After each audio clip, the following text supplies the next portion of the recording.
What a song. What a couple of tunes to start this stream with. If you can name me successfully, these two songs and what movies they're from, you're going to win the first Nambrini audio prize. If somebody can name me the first two songs where exactly which movies they're from. All right, if you can do that.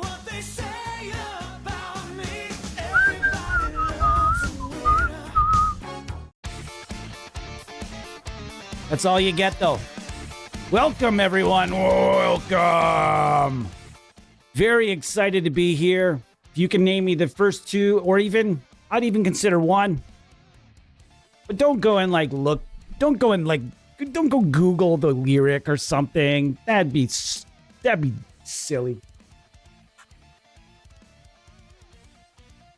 They're from two of my favorite movies ever. Nay, not Rocky. Man, my arms are tired. I have gone full rebuild mode here, folks. I realized I was stuck in a rut. And boy, oh boy, I'm bouncing back. Hi, my name is Tyler, and welcome to episode 100, brother. I could not be more excited to be here with you. Today, we're going to have some fun. Me, you, the Mind Zinger here. My Tempest grapes. Very excited about this guitar. I love this guitar so much. And finally, the pickup set is on the way. Well, the bridge pickup. And then these are going to go. And then. And you guys will see the original pickups that were supposed to be in this guitar. They're not just black. They're actually extraordinarily nice. If you actually saw the first stream I did with this bat. Yeah! Kickboxer! Kickboxer. And what was the first one? It's not too hard to figure it out. It won't be that hard. Guys, what do we got going on here? Let's see the tone off the hop. All right. I got it. This is Cobra. It's a black Cobra. Cobra. If you've ever heard the song Black Ninja from Battle Beast, I think it's Battle... I always get the two confused. There's Battle Beast and then there's Beast in Black. Beast in Black is the dude that left Battle Beast and made a better band than Battle Beast because he took all the songs with him. And Anton, I believe is his name. That dude is a stud. And Battle Beast and both Beast in Black and Battle Beast are both sick bands though. I just got a weird vibe. I get the feeling I don't even know why that band, there's probably something out there why that band kind of went this way, but not at all Karate Kid. Nope. Well, the word kumite is right in it. So welcome to the 100th episode today. We're going to be giving away some stuff. One of the things we're giving away right here is the Hercules guitar stand wall mount. This thing is awesome sauce. It took me forever to get it back into the box last time. I'm not even going to take it out. This thing is awesome, though. You can see it, what it does. Like that. And you can go up. Basically, these got these two little things, and when you put the guitar on it, it's got these two little guardians that are up, and then as soon as you put the guitar on it, the stand goes like this and locks it down. It would never fall off. Nothing could ever make it fall off. I didn't even really show it that well in there, but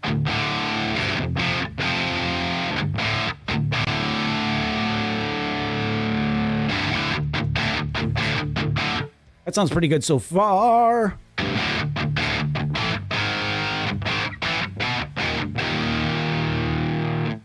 Guys, I am tired. I decided I needed to burn off a bunch of energy before the stream because I was like, I had nerves. And you guys know that feeling when you have something important to do and then you have the rest of your day before that and you just sort of stand around with your thumb right up your ass. Like, you're like, what the fuck? I got something to do in 5 hours. Fuck, if I can do anything now, I can't do anything with the rest of my day. I got something to do at 4. What the fuck?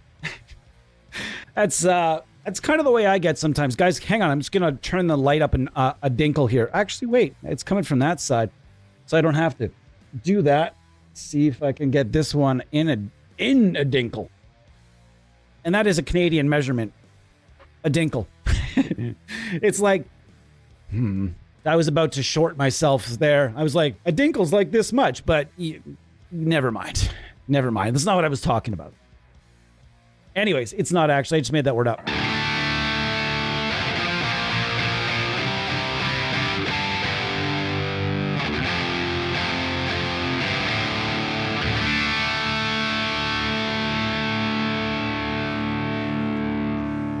Yeah, boy, it is Bloodsport, boy. My favorite movie ever. My favorite movie ever. And I watch it probably 2 or 3 times a year. Gosh, I am jittery now. I just worked out really hard. And it's been a bit. Like, I work out sparingly after work. I do push-ups and I'll do some resistance band stuff. And I'm an avid disc golfer, but it's not disc golf season. We usually do disc golf in the wintertime, but this winter I was not feeling it. And here we are. So we're going to chill out today, and we're celebrating the 100th episode of the Amp Sim Universe's The Amp Sim Show. And guys, I'm so happy to be here. I didn't think I'd be at this 100 episodes. I'm not even sure why you guys have watched 100 episodes. I know Pedro's probably the only one of you that's watched 100 episodes, as well as probably some of the boys. They've put in the hours. The gentlemen have put in the hours. And I'm going to be coming up with some fun things this year for the group here in order to share some software. And not share, but like I'm going to be making sure there are some more benefits for the team members here. So I'm trying to work out new things with some developers so we can get some more trickle-down effect with the team boys here. And because, I mean, there are like 11 or 12 of us at this point. So...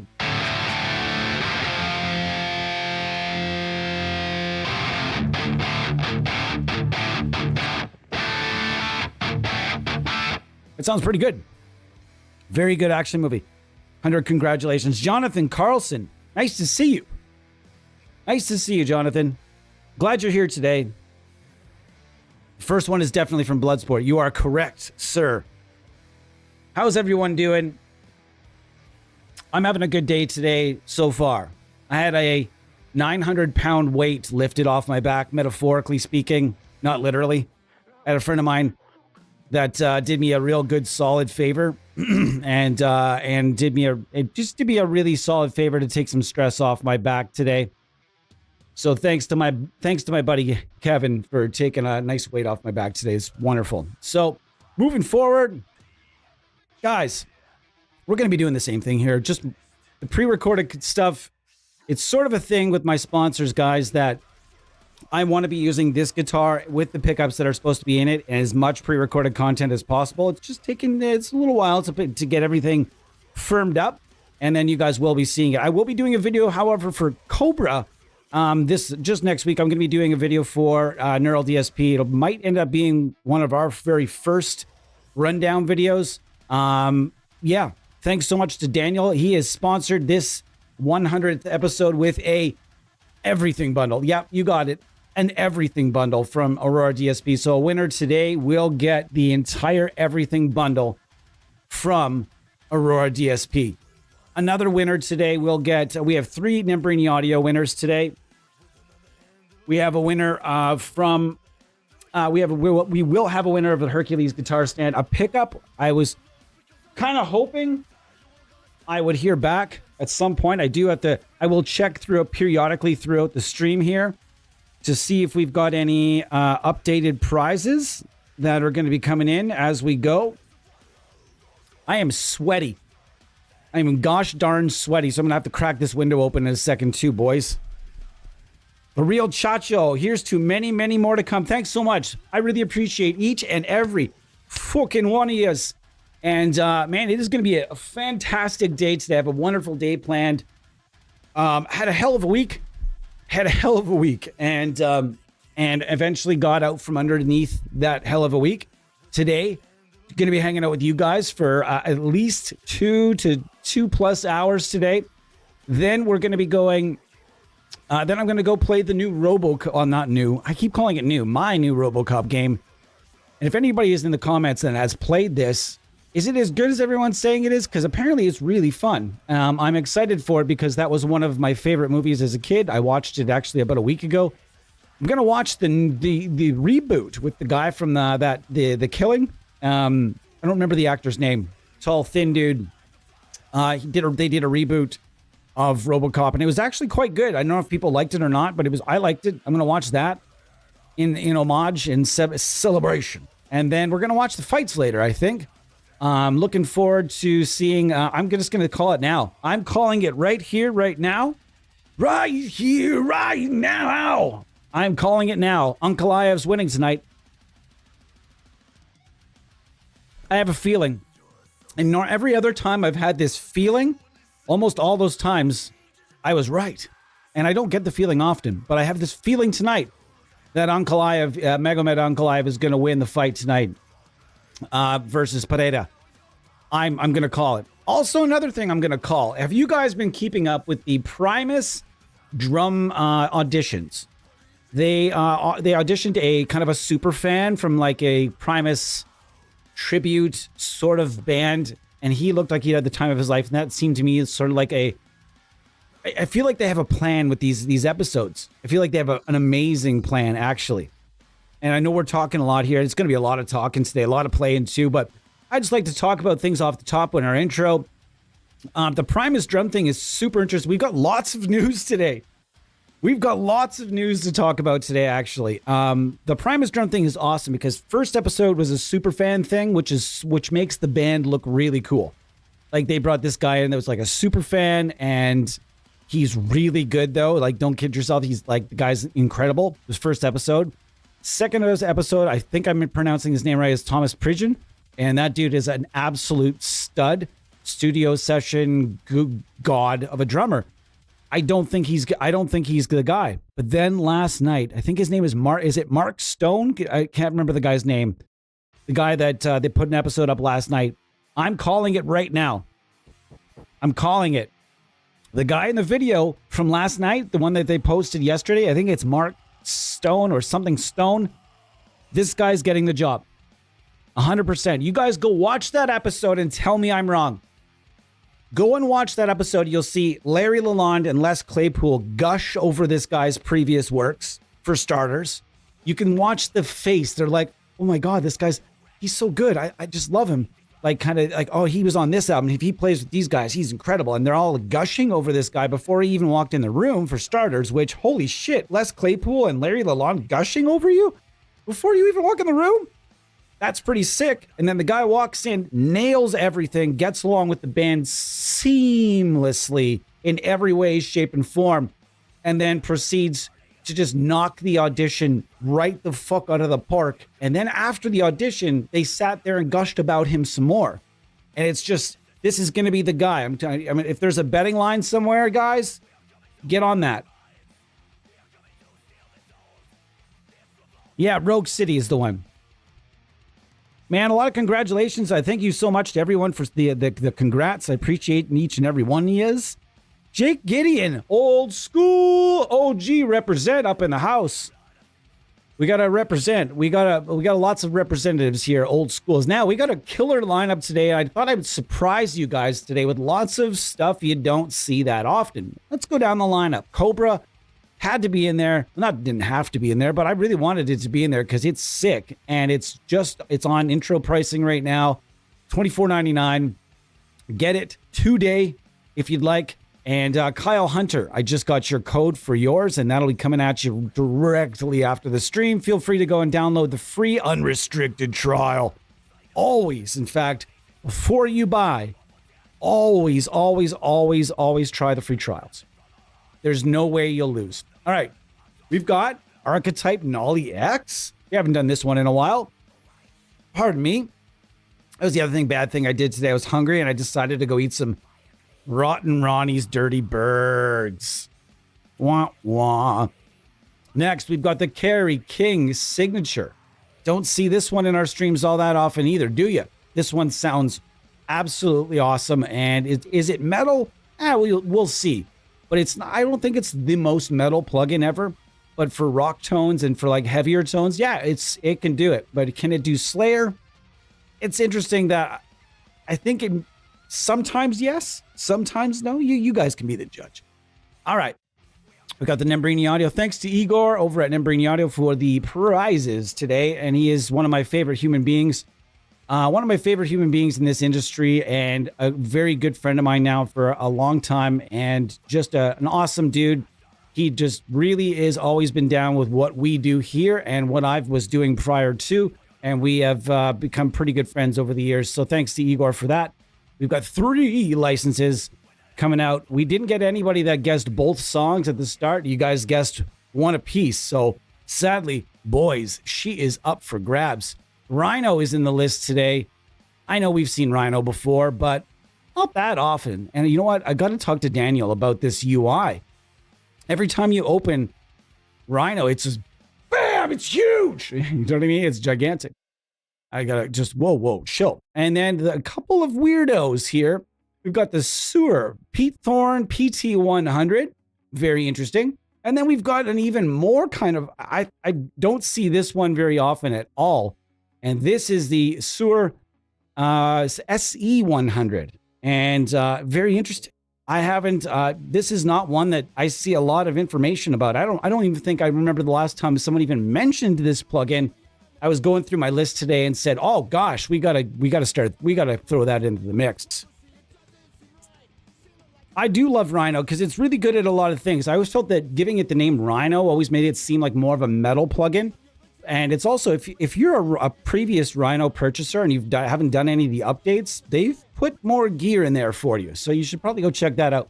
I haven't upgraded it to the GateMate version yet because I have a gate scenario all set up already. But if you do have it, remember that phenomenal GateMate will be available inside Rhino.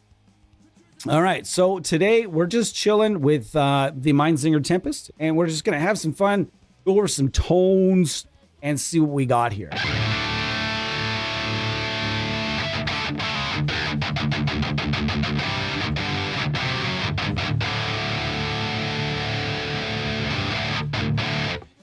That was pretty good.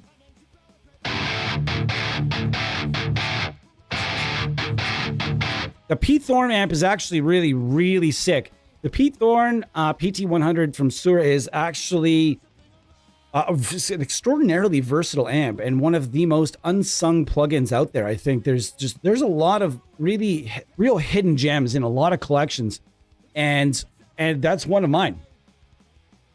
Yeah, well, you guys will be hearing that for sure. So it's Saturday.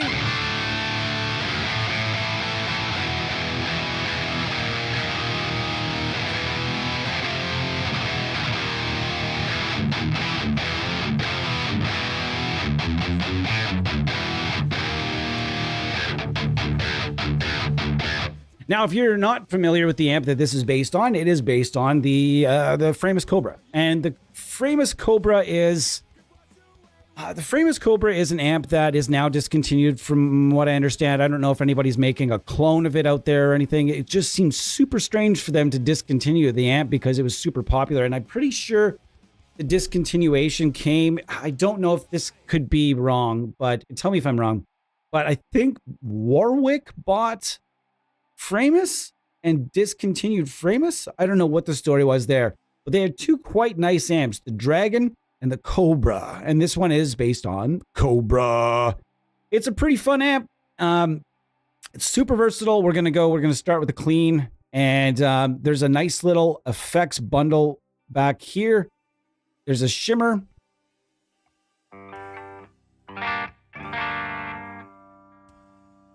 Hold up.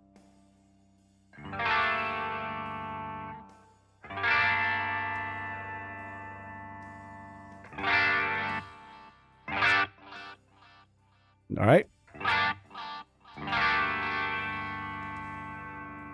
So we're going to go, and the channels are all independent, by the way. Move this over a little bit and we'll get some volume on this.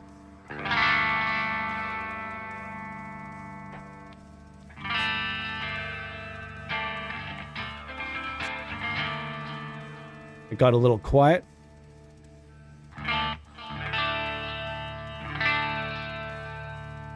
See you later, Jonathan. Enjoy your evening with your lady. Definitely B-Day dinner, brother. That's going to be fun. Get some good food. Always treat your significant other correctly.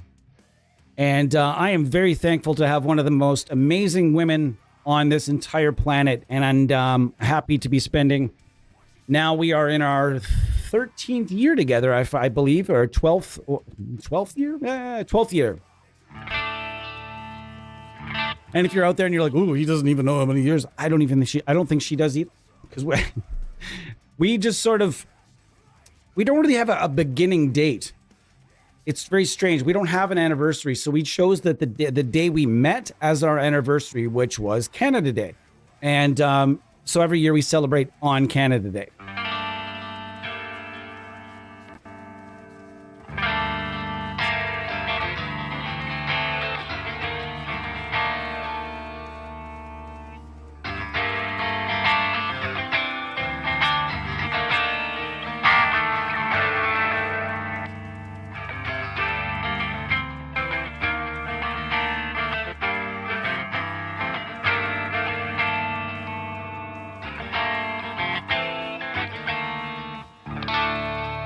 That sounds really good.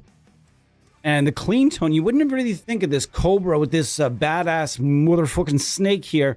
You wouldn't think it's going to give you those tender cleans.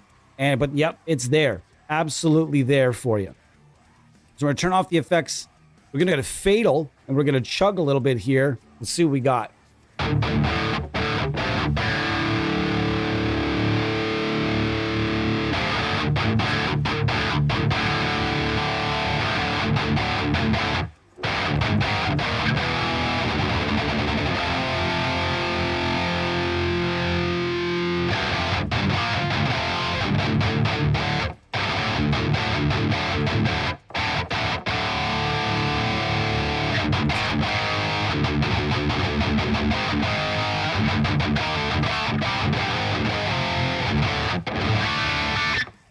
Fantastic. And I couldn't be happier. I couldn't be happier about the 100th episode, guys. It's been a long road. We've learned a lot along the way. We've met a lot of really cool people along the way, like all of you, and I couldn't be happier with how things are panning out. We haven't really received more than 1 or 2 shares from anyone, any developer, because I haven't asked them to. I haven't even sent them a link. I haven't sent any of our stuff to anyone for a share. Why? Because I didn't think we were ready. I really wanted to, I said I'm going to wait a good while. We're going to wait about a year, and then we're going to start trying to promote the channel to a higher level. Going to do some merch this year. We're going to do a pre-order style merch though, so people can kind of get their. I'm going to set that up later this year. We're going to do some simple shirts, and it's going to say the MCM Universe on the front. And on the back, it's going to say Got Momp. And if you don't know what Momp is, that is...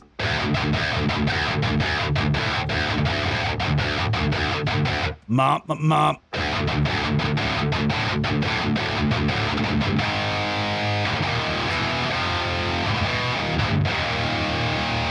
Plus, as soon as we start doing the pre-recorded content, that stuff's so easy to share. It's not easy to share a stream for a developer. It's not super easy to share a stream where it's not, if it's not developer specific.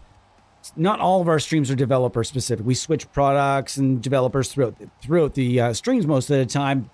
And even when it is developer specific, I swear a lot.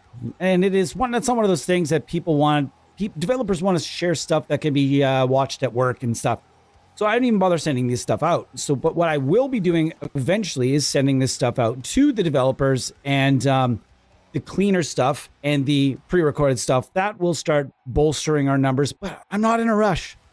I'm in no rush to do anything like that. I'm not in any rush to get the numbers up through the roof or anything. I just like doing what we do and growing organically, folks. I think it's a lot of fun so far. Pete Thorne, man, we are slow today, boys. I figured we'd be on fire. My lady will always be Mrs. Hazard. Yes, she damn well is. We are slow today, boys. That's okay. That's great for us. Slow is fine right now. As mentioned. What is that sound? What we got going on here? I see what's going on. It was just giving me a little bit of...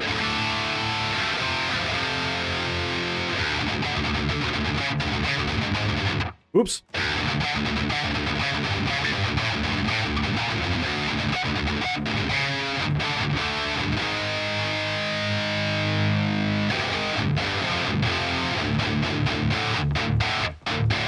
That sounds pretty chuggerific. I don't want to just do metal chugs. I don't want to give people the feeling that this channel is just a metal channel either, though, right?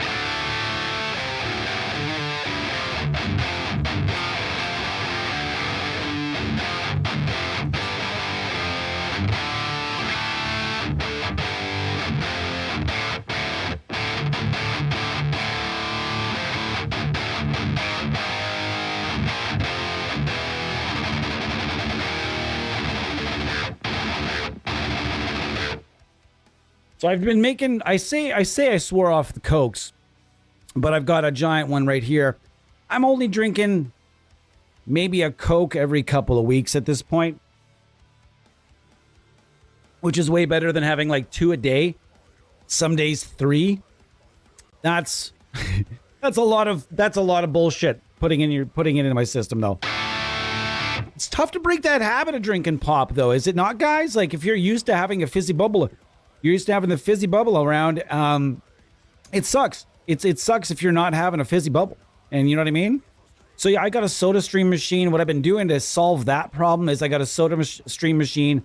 I carbonate the living hell out of water, make it almost like sparkling water, where it's like that angry water, and then I mix it with a half glass of juice, and then I end up getting just a nice glass of like we were having that discussion before, grapefruit and whatnot. But it's tough to break that habit of drinking a lot of pop, and man, I'm trying to break a bunch of habits these days, so it's real interesting.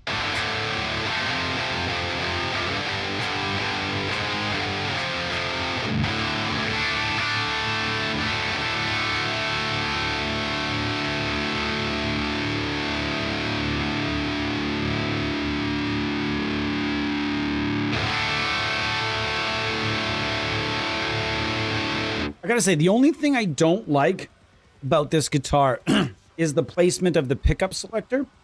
And so when I do my next build with them, my pickup selector will be nowhere near that. These will be moved back, and this will be somewhere else. I very seldom need a pickup selector this close. But it doesn't bother me because I'm pretty much always on the bridge pickup anyway. But when you guys heard it earlier, when I was playing here, you know what I mean?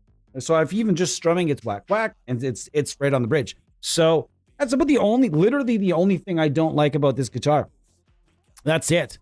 We're moving. We're moving on, folks. We're going to go with Archetype Nolly X. Why? I don't know. I haven't really... when it came out, I don't recall even using it when the X version came out. I was really glad to see, though, that they did the X versions. That's a nice touch. And what I like about the X versions is they leave the other ones available so that you can go back and get them later if you're one of those people that really likes the X version, which I do. Let's see what we got here. That's rather pleasant already right off the bat. Thank you. Thank you. Yep.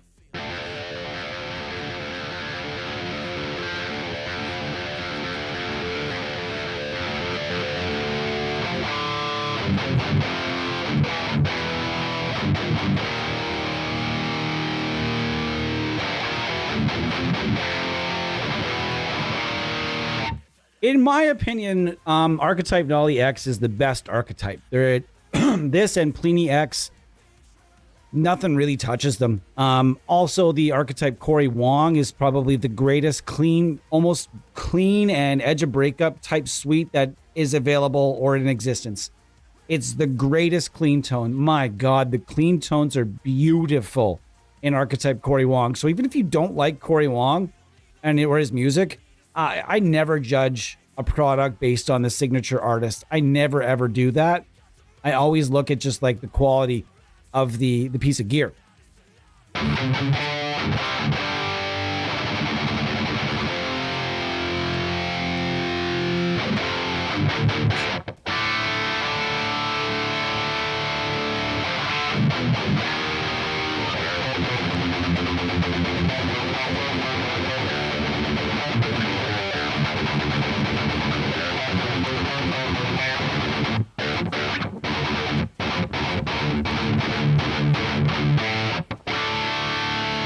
This guitar does have that really interesting low mid area that I have to dance around a little bit, but that's okay. The new pickups that is coming in for this guitar has a bunch less. It's more of a scoop pickup, and I think it's going to be just perfecto.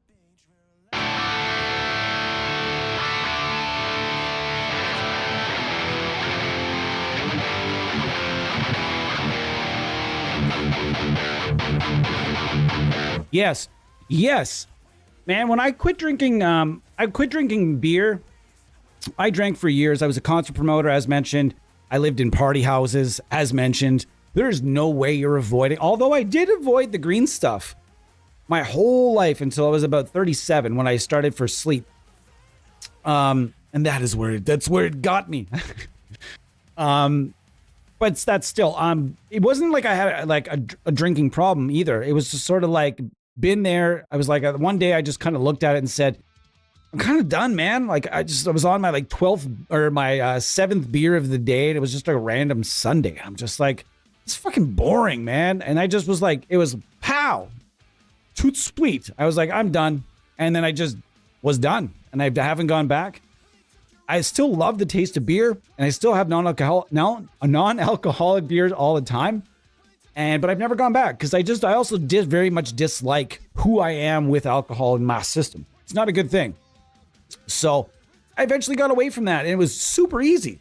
Some people, it's extraordinarily hard, but I wasn't far enough into that rut where it was going to take, a lot to get out. I certainly do not ever want to underplay or undermine how hard it is to quit drinking, because it is very difficult. I have lots of alcoholism in parts of my family, and I've seen what it can do. So please don't think I'm undermining that or downplaying that at all. I'm just saying, for me, between that and pop, I don't know, man. It was tougher with pop because it was like, especially if I have it in the fridge too. It's always like I'm always reaching for a can. If I have it in the fridge, always reaching for a can. I'll grab a can. And then before you know it, you've had like 3 or 4 pops in a day, and you're like, shit. Stop drinking pop. I lost 15 pounds. About 12 to 15 pounds is just because I didn't mean stopped. I just had a winter here. But if I don't keep it around the house, if I don't buy it, I don't drink it. So.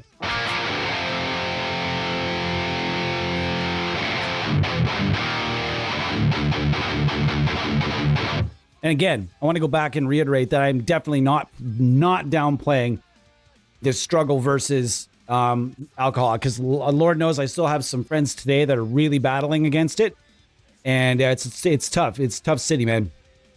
But that being said, there are lots worse things out there. Holy cow, there are tons of bad habits out there. So cheers to anyone that's ever given up any level of bad habit, whether it's just something small to something huge. It's tough to give up bad habits. So today we're talking about bad habits. Go ahead, list one in the comments. Tell me a bad habit that you gave up in the comments. I'm stoked. I'm stoked about listening to I'd love to get to know the people in this community a little more even. And so we're going to get back to business here. Archetype Nolly is in fact, it's incredible. It's an amazing plugin. I remember when this one came out just thinking, wow, this is exceptional. This is one of the, and some of the early archetypes, man, I just don't know if they ever touched them. Like Pliny was the first one, and I still don't know that the new ones coming out have really rolled over that one at all. Like if I put the Pliny up against Tim Henson, not as players, but as like plugins, that archetype Pliny crushes archetype Tim Henson like a strong man crushing a beer can. You know what I mean? I didn't like the Tim Henson plugin at all. Somebody out there might differ with me, but that's what's great about the Archetype series is that there's so many different there's so many different styles that they've kind of done. Sure, there's some overlap. Yes, there's a couple of plugins that might have a bit of an overlap apart from like an effect or something like that. But this plugin gives you what you need. There's no real bells and whistles. They didn't give you, like a vocoder or anything crazy or pitch effects in the middle. They gave you amps and cabinets that sound good, really good. And that's what you need. That is fundamentally what is about. Also, the link button. 6. You can unlink these. Oh, look, they jumped now. They didn't do that before. Boop, boop, boop, boop. That's fun. Let's do it again together. Oh, ooh. Did the old one do that? I don't think the old one did that. Nonetheless, we are going to just kind of play around. I'm going to keep them linked first, and then go over them as we go. I always thought this one was funny because you see the neural fanboys, they're always guessing about this one with the amps. There's so many dudes out there that are vehemently sure, and they will fight you over it. They know exactly which amps because they saw the picture. I saw a picture of Nolly that they put up on the thing, and he was looking at this amp, and he had it up. I seen it. I saw him doing it. Now, that's just misdirection. I don't know that all these amps are based on a single amp. I think some of these amps are Franken amps, and I think that's the fact in a lot of archetype plugins where people are like, you know what I want? I want the red channel of a Bogner Ecstasy, and I want it with a 6L6 or a KT88 tube section instead of the, you know what I mean? I think that's an EL34 amp, or is it a 6L6? Either way, choose a different tube type. And I think there's a lot of monkeying like that, which is fun. I'm doing that right now on a project with an artist. Can't say which artist, but we are currently building I am currently involved in a project where we are building a Franken amp for a particular artist, and it's fun. It's super fun. So I get the feeling that that's probably what's going on with these. But that's awesome. That's one of the awesome things about plugins.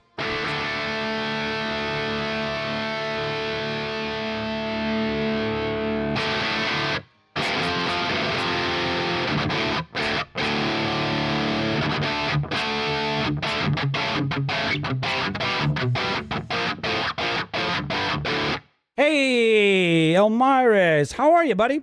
Hey, everybody. Elmires says, "Night." We were talking about yesterday, actually. I don't know that I like the Evo in this guitar, though. I don't know that I like the Evolution in this guitar. I don't think it suits it that well, I should say. The only reason this set is in this guitar is so I could find the profile of the guitar, not what the pickups were giving me, so that I could order a bridge pickup that would really fit this. The sound profile in this guitar is not like an Ibanez RG where you can just throw almost anything in those guitars and you're just going to hear mostly the sound of the pickup. The sound of this guitar is definitely a tonal profile for this guitar that I need to be more careful about what I select for the bridge. So I'm trying to do that right now.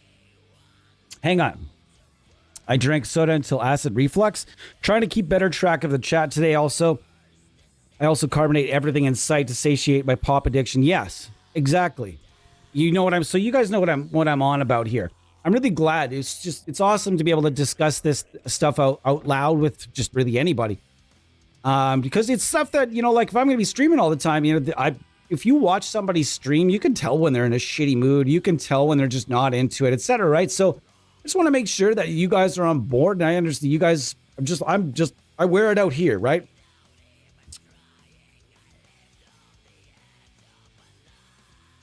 Non-alcoholic beer is the same as licking honey through a mason jar. That's great. I actually like the taste of beer, though, dude. That was the thing. I find beer refreshing. I don't need to get drunk. Even nearing the end of my drinking habits, beer wasn't even really getting me. I wasn't getting hammered. It was like I had built up such tolerance for beer, and I didn't like hard liquor at all. And it was just one of these things. I hated mixed drinks, just beer. I like the taste of it. And some people are like, man, that's ridiculous because beer tastes like shit. And I understand because it's an acquired taste. I really do enjoy a good non-alcoholic beer, but as you saw in the stream yesterday, I drank a shitty one and it wasn't very tasty at all. Remember you said plug-in Alliance Friedman BE? Yes. Really? Maybe they did an update to it. I'm not saying... I'm going to have to give it another go. Because I remember the last... it was semi-recent, but maybe they did something to it. There's an entirely a possibility that I'm going to go look through the update logs and see if there's maybe something that they did to it. But man, a bunch of us on this team did the same thing. We tried it. It sounds like there's a blanket over it. But I'm going to give it another shot. If you're telling me that it sounds a bit different, I'm willing to go into it with a fresh set of ears. However, the new one in Amp Hub is it fucks. Like the thing is unbelievable. It's unbelievable. So honestly, if the beat maybe they went back and did something to it, no idea. But if they did and it sounds sick, I have it, so I would love to go use it. I also have the Buxom Betty and the Dirty Shirley, but those ones are installed and the other one is not. I'll tell you what, next one of the next streams, I'm going to give it a go. I'll give it another shot. We'll put them back. We'll put it up against the Amp Hub and we'll see what happens. I'm all in, and we'll go get the Crunchman from Nalix. We'll put them all in. I'll use the Dirty Shirley, and we'll get them all involved. I have all that, so I'm willing to give things another shot. Thank you for that, because if they did make it better, or they did an update somewhere along the lines, I did discuss it with Igor, and he was the programmer on it. And so maybe, who knows, maybe I mentioned something, and maybe something, or enough people mentioned it, because I remember I was not the only one in the beta conversation when it came out that's saying like, hey, where's the top end on this? And there was quite a few people that had echoed that, saying it was not bright enough to be Friedman BE100. So if you got it to sound sick, I can't wait to try again, because that is an amp I love.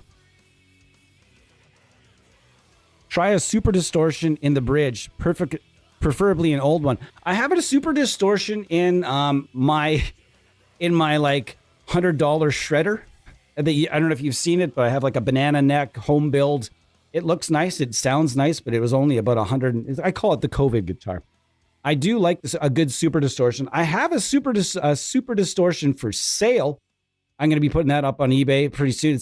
It's yellow with black poles. Is there anybody out there looking for a really nice yellow pickup? You'll be able to find it.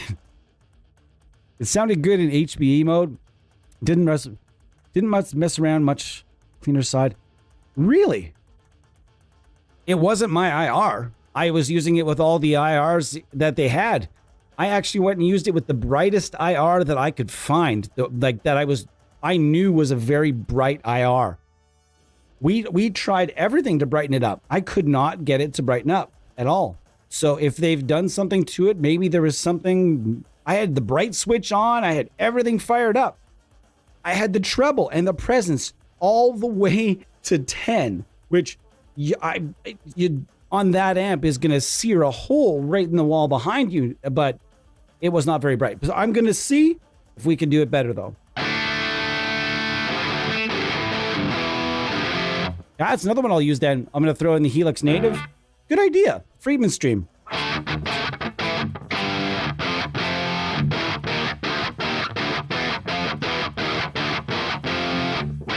And this is just for now. We're checking out the Neural DSP, Archetype Nolly. And if you've ever used this plugin, you'll know this thing is kind of fun. If you have not used it, I strongly advise that you go and do it. Go and get at least the free trial. Give it a go. This is based on the Victory Kraken? Is that what this thing is based on?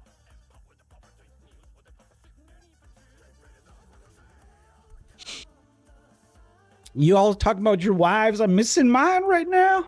She taking a walk. Oh, Lord. Yo, Missa, what's going on, dude?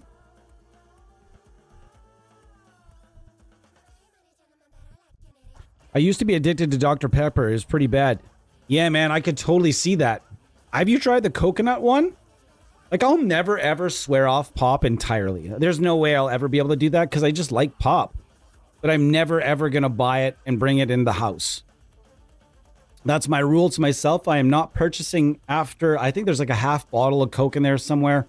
It's all flat now, probably anyway. I'm not bringing any pop into this house, apart from the odd liter of fountain Coke for celebrations only. And it's going to be tough come summertime, because in summer, they have dollar drink days at McDonald's, and you can get a whole giant thing like this for $1.25. And you're like, man, that sounds awesome. Why wouldn't I want to do that? Nope, not this summer, buddy. Making some new, going back to jiu-jitsu finally as well, which is great. Hopefully.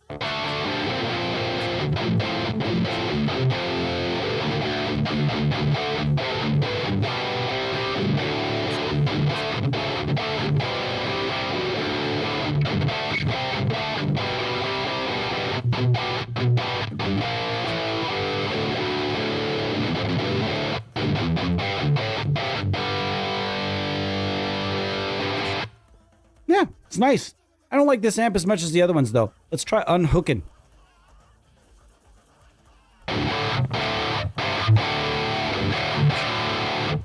That's making me very happy. The PV, I'm assuming this is a PV. This has got to be one of the only amps that's probably just, as it kind of seems like there's supposed to be, kind of seems like it's supposed to be a 5150. Block letter, maybe. I don't know. It could be a number of them.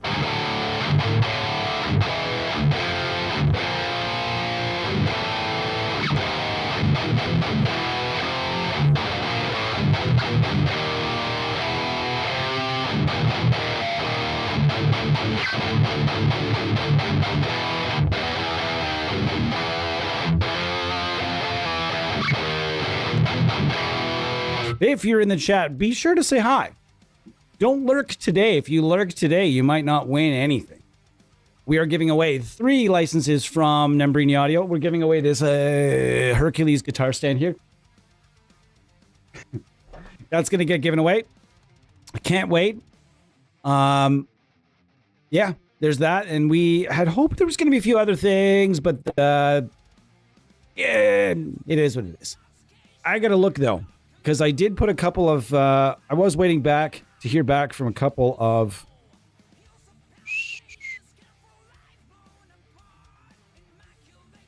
Oops.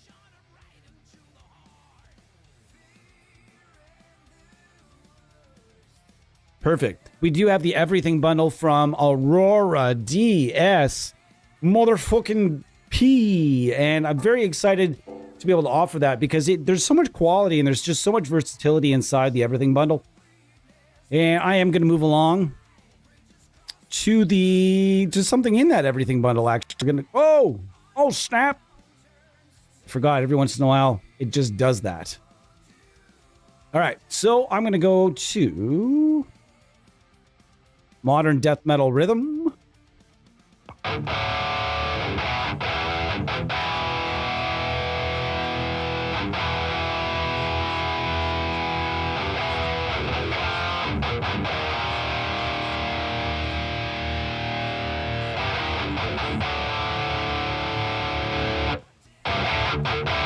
That sounds really good.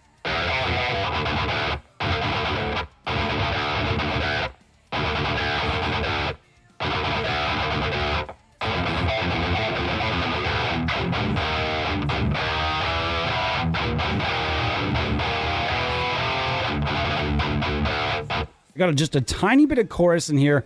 I did this preset and a few other presets for this plugin.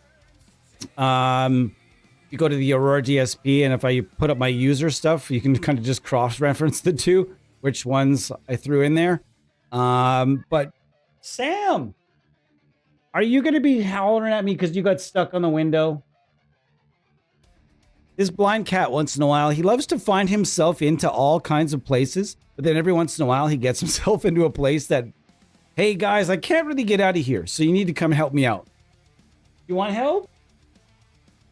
Well, it is what it is, guys. An animal in distress is an animal in distress. I do have to help him out. Otherwise, probably going to crash into something. So just, it is what it is. Just give me a moment, please.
And we return.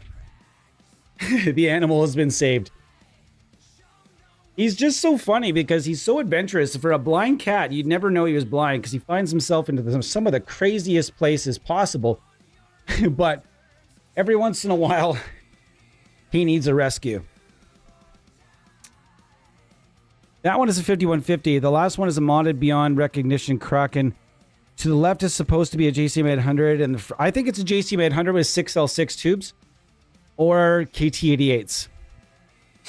It's not. We've had this discussion before as well. There's not one little bit of EL34 characteristic in that amp. I'll go back to it just for fun. All right, so let's go back to it. There's not one tiny bit of EL34 characteristic in this to me. That's 6L6 or KT88 all day. My opinion, it could even be the Kerry King.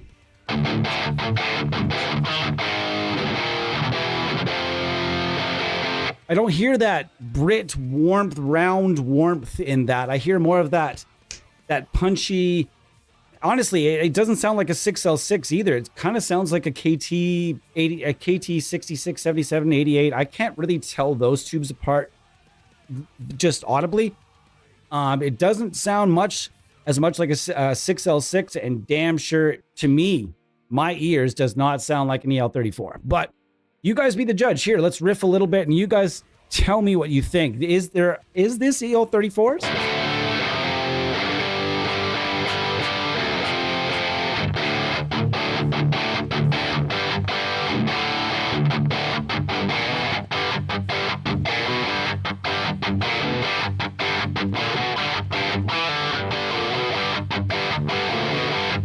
Yeah, definitely KTs, eh, buddy? I agree with you. Agree with me, I agree with you, and we're all happy. That was the one thing about this that never made sense. And then this one, what is this one again? Some folks thought this was like a Dr. Z, and then other people said it was a Paul Reed's, the clean channel of an Archon, and I've heard that it's a modified Soldano. I've heard all kinds of things, maybe a Fender.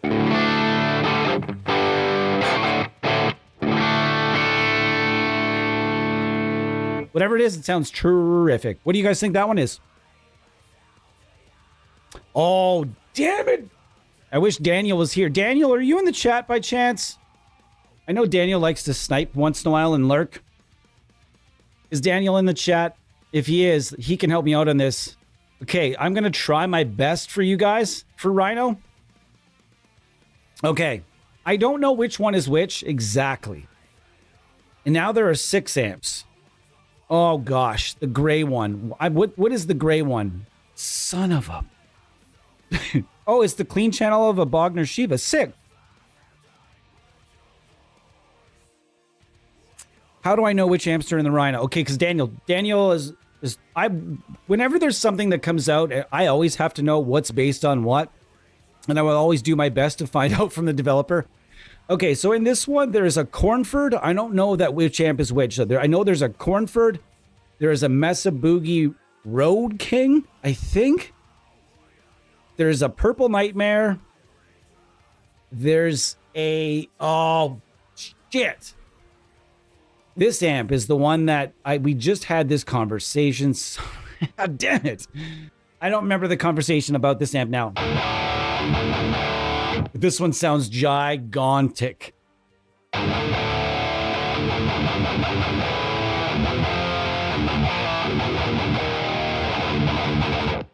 going to bring this up a bit.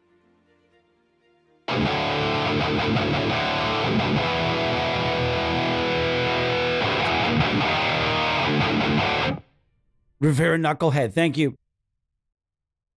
Thank you very much. I wish somebody would do a licensed Rivera. There are just some companies, though. There are some analog companies that I just think tell everyone that gets in contact with them to fuck off. And I can tell you, I don't want to name drop this company just in case, because money is real, and eventually... And there are 2 companies. One of those companies is EVH. And I know for a fact because I have sent 2 emails to that company on behalf of 2 companies, and I've also known of several other AR dudes that went straight up and tried to go after a licensed EVH. I also know of signature artists that when they asked EVH for branding for specifically just their plugin, EVH was like straight up hard no. We're not licensing a plugin. I don't know what the reason is, but I know there's at least 5 companies that have been turned down by EVH. There's one other company that I know has turned down a whole lot of bidders, is Wizard. I know for a fact there's at least 3 companies that have reached out to Wizard looking to make a licensed plugin and been told nope.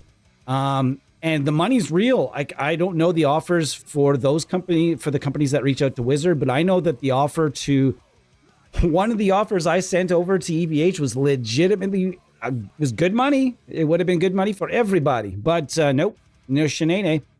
And even an artist that went and asked EVH and said, "Hey, I'm doing a plugin with so and so. Can I use the branding?" They said no, not a chance. And I don't know what the story is. But some companies, I get the feeling that the reason we haven't seen licensed efforts from some companies that seem like they should have licensed efforts, like Rivera, for example, they just don't have them. And I wonder about Rivera, though, because I've never approached them. I've never heard of anybody approaching them to my recollection, although I have a bad memory. So, Eddie.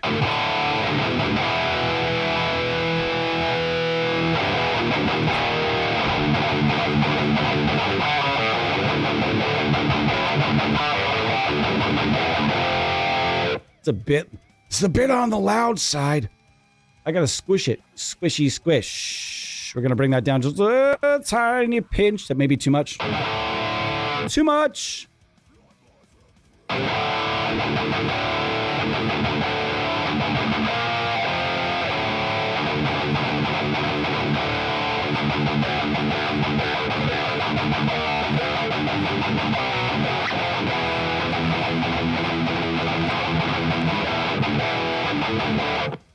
And so Scream, as far as I know, Scream is just a Screama. Brute is the unified preamplifier that we see here.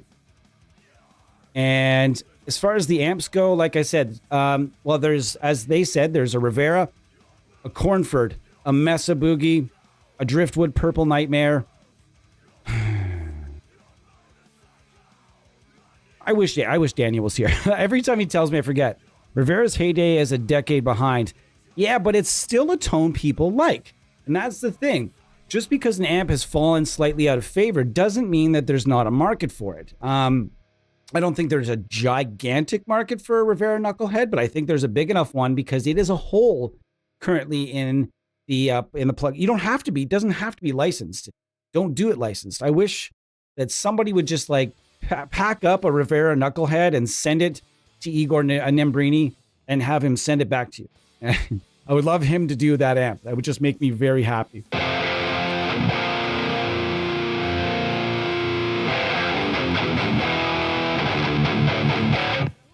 That sounds pretty darn good.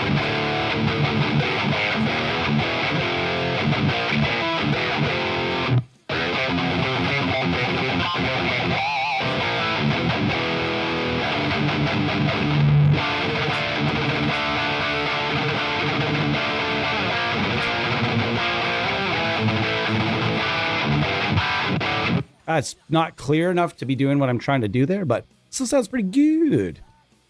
Okay, so level, I want to turn, yeah, that's exactly the settings I would typically go for.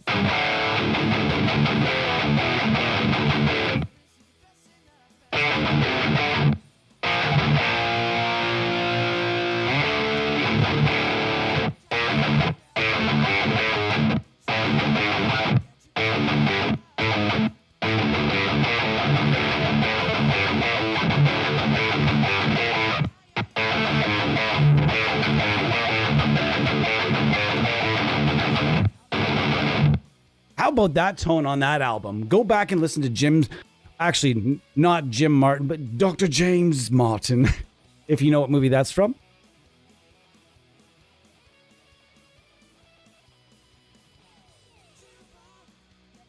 Yeah, you're correct. That's what everybody's always said. They don't want to license it because they want to do one and would do it in-house and just contract it. Well, okay then. Contract it and get it done. I don't care who does it. Well, I know I do. I swear to God, if they give it to one of the companies that's got a big budget but low quality, if you know the companies I'm talking about, I'm going to flip this desk into the next universe. I swear, just please, if somebody does it, just please make it a good, somebody that knows their stuff. Please, please. Don't make it some just hack job garbage. That would just drive me crazy. That guitar has such a juicy upper horn. Yeah, but the problem is I would hit that all the time. That would be, I don't know why, but just bringing my hand up, I don't like it here either. But to be fair, I didn't design this one. This one is just the one that I ended up with. But it's ended up being like my baby. This is, I honestly don't feel like a good enough guitar player to even own this guitar, to be honest. When you see it, like even just looking at the back of the neck is complete and utter insanity. If you actually get to look at it close, it's ridiculous. And get on it, guys. Meinzinger's prices are so sick. $2,500 US, and you guys could have a hand, non-CNC, non-robot made piece of art made by an extraordinarily talented individual with pride and love in Canada. So check out Meinzinger Guitars, and if you do, please be sure to let them know that we sent you. It does us good things, and it'll do you a good thing as well. Just find out. There will be a discount involved, although I cannot say exactly how much. It depends on the build. It depends on basically the build and what's going on, and then the queue and everything else, I would imagine. But he has told me that if somebody goes over there and orders something, make sure to let them know that you came from us. I'd put an affiliate link or something, but you guys know those things are about as useless. Those things are useless. Just useless affiliate links.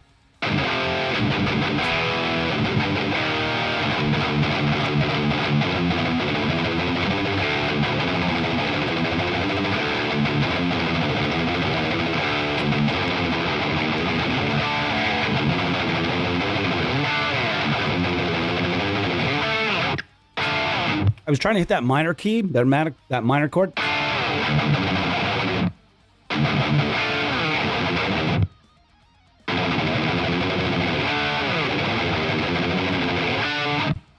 a hard switch to get that slide up and get that chord. Holy cow, this sounds good. And holy cow, I'm in a great fucking mood.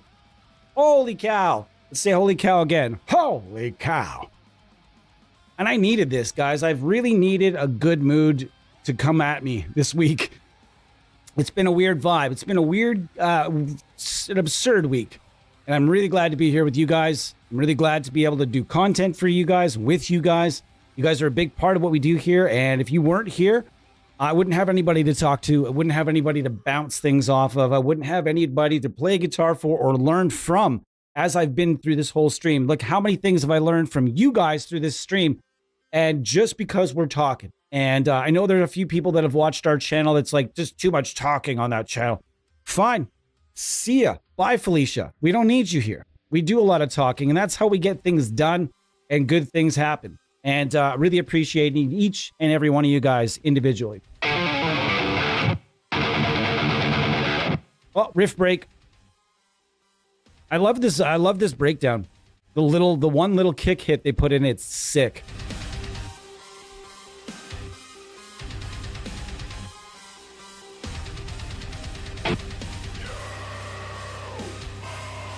Love that little dent.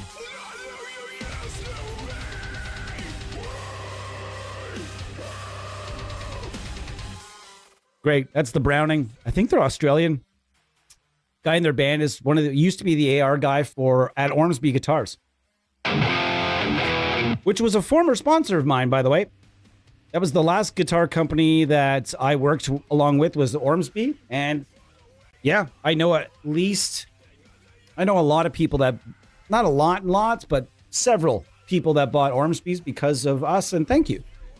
That guitar was never really my thing, though. It's a damn nice guitar, though. God, those hype machines are nice.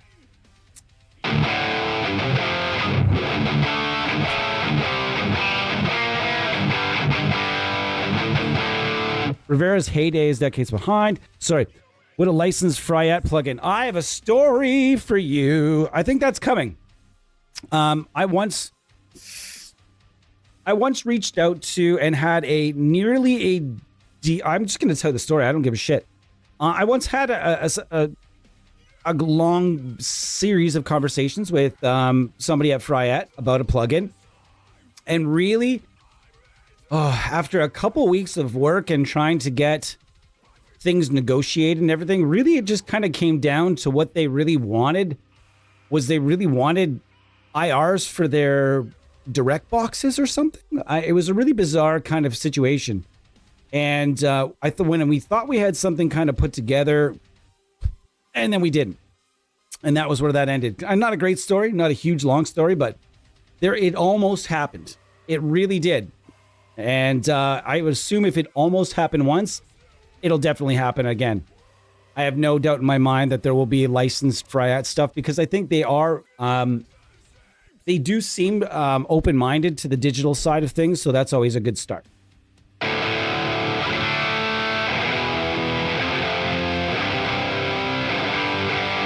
Holy smokes! Thomas McCrocklin in the house. Hey, buddy. How's it going? One of my favorite guitar players on planet Earth joining us. Thomas McCrocklin in the house. From Polychrome DSP fame as well. Also best friends with one of my best friends, Luca Capozzi. That's wonderful to see you, Thomas. Thanks. What brings you out today? It's wonderful to see you. Today is our 100th episode here, and gosh, we love having you. It's great. I kind of wish Luca was here as well, because we were just talking about him not that long ago. Well, I had mentioned, so.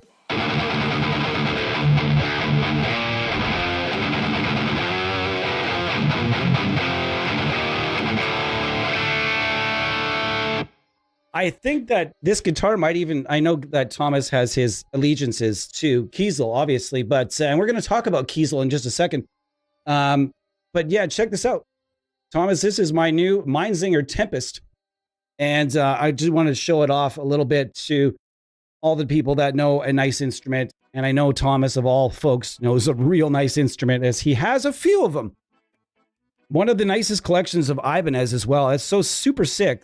One thing I always get down with is a nice Ibanez collection. I can always look at an Ibanez collection. I can literally, there's never a time where I'm like, yeah, I don't want to see it. If someone wants to show me a collection of Ibanez guitars, I'm always willing to look at it. Just understand that. Hopefully you guys are having a great day. I'm having a terrific day now.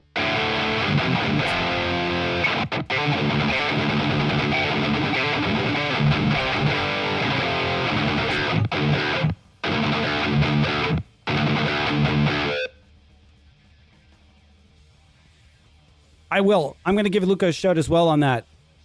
You guys have something launching. That's sick. He just launched that flanger. I was about to get... I actually sent him a message this morning.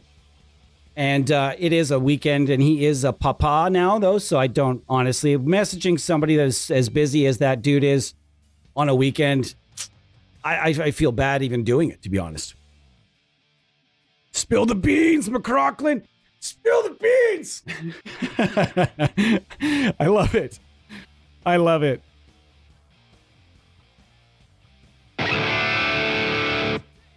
Yep. They are. And we were talking about Luca's modeling yesterday and how he does two types of modeling. There is a type of modeling he does with Audiority is like straight from the bone up, like the model from Analog. And then if I'm understanding it correctly, there's a completely different style of amp modeling that he uses with Polychrome DSP, and is a proprietary in-house blend. And he's told me a lot about it over the years, and I just couldn't be happier for both of you guys, man. I couldn't be happier to see where you guys have taken Polychrome DSP. Great company. You guys have great stuff, and I honestly, congratulations on that, guys.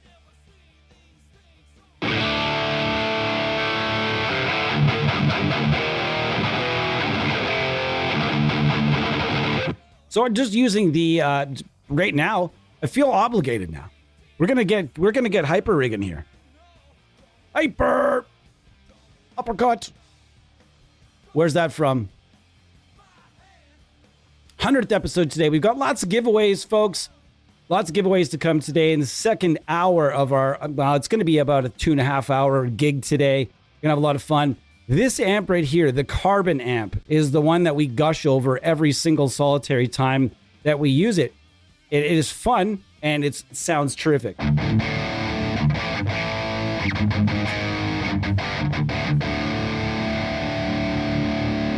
Sounds terrific already. It's a very dark guitar.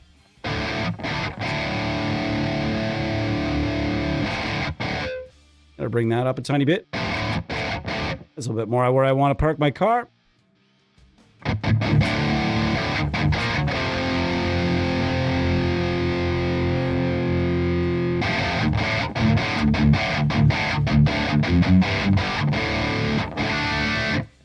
I wouldn't even dream. I'm not much of a solo player as it is, but I would not dream of playing lead licks in front of that man. It's like Tony Hawk pulling up and saying, do a kickflip. It's like, that's McCrocklin. You need to start something that says, give me a sweep lick. Give me a sweep lick. Just for some random guitar players on the street, buskers and stuff. Get on that. Cut me in on, just cut me in on the profits. I don't call it even. That would be a fun. Can you imagine like notable shredders walking up to just random like buskers and random guitar players or just random people at sound checks? Give me a sweep lick. That'd be fun. I'd be interested in seeing that. Like, let's do it. Let's make it happen. Caleb, how are you? Yes, you did. I have nunchuck. I do. I have it. Would you prefer me to use that? This is the one that I've used most and I'm most familiar with at this point. But also, we had kind of a problem. He sent me, Luca sometimes when he does my licenses likes to put my last initial. Then sometimes he also likes to put my last name in the license, and I don't always like to show that in streams if I can avoid it. And I think Nunchuck has my last name on it, if I'm not mistaken. Whereas this one just says Tyler C. The only reason is because I'm kind of a semi-private person. I work in education and blah, blah, blah. So yes, I think that one, if that one is all like fixed up, what I'm planning on doing is involving it in an Eddie Van Halen tone talk we have coming up next week that we are preparing for. And that one was one of the ones on our list. So I had hoped to make sure that my last name wasn't in this for that. So thanks for reminding me so that I can do that. I'm chilling with my dog, who's currently trying to guilt me into slipping her some pizza. That sounds like a dog thing to do. No, my account all says Tyler C, and this one says Tyler C on it. I think for some reason that one didn't, and we'll figure that out though. I'm not going to blame that on the man. I'm not going to throw Luca under the bus. Don't worry, we'll get lots of that content. Get me direct on this. Okay. I definitely don't want to make it seem like it was a screw up on Luca's part because back in the day, he used to send me a lot of stuff. We've been working together for a very long time and he used to send me this stuff and it wouldn't matter if it had my initial on it because the old way I used to do streams didn't show my screen. So it never really mattered. So he put them all under with my last name. Just, it didn't matter. And then we had him switch some things over. As we went. So not a big deal. I don't really care that much. It's just that thing is ridiculous though. Like this thing is awesome. How's everybody fucking doing today? Hi, Exhumed Corpse 666. Let's see more of that their distant tone suite. I will absolutely show you that more of that. I'm gonna do a few more licks here with this one. This badass plugin here. And Hyperrig is one of my favorite plugins of last year. One of my favorite plugins of 2024. I like it. Nunchuck is definitely better. But this amp right here, the Carbon amp and the Maple amp, blew my mind. Like the clean tones you get out of maple are really something else. Let's turn off the boost.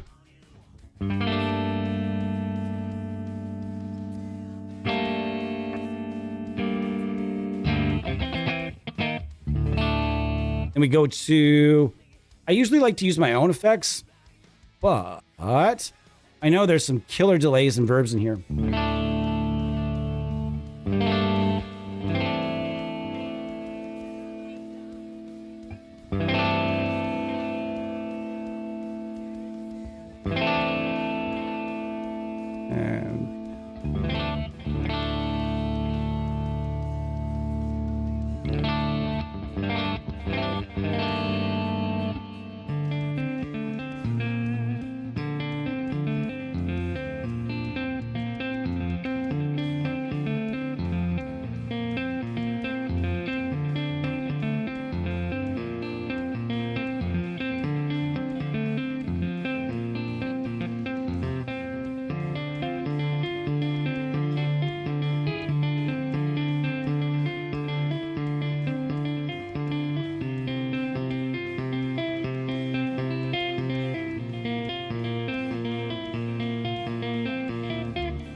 That's it. I fucked it up, so we had to do away with it. That was a fun riff, though. One of the nicer clean tones you're going to find in all of plugin land is going to be right here. It's kind of like a hidden gem inside.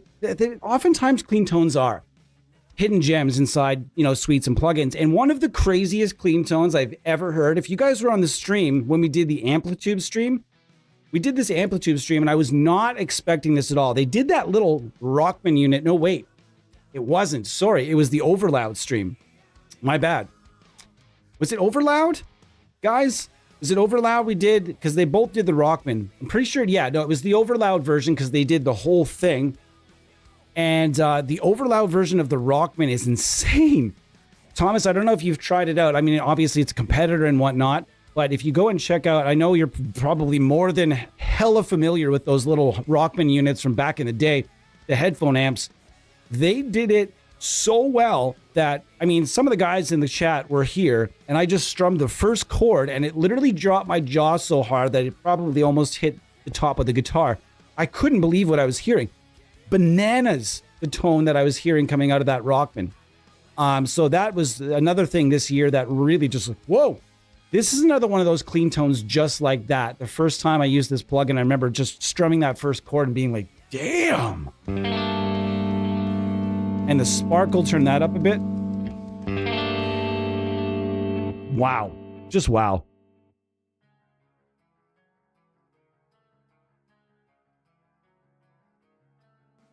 I just get the one sad eyes. Oh, okay. Well, I mean, pizza's bad kind of for dogs.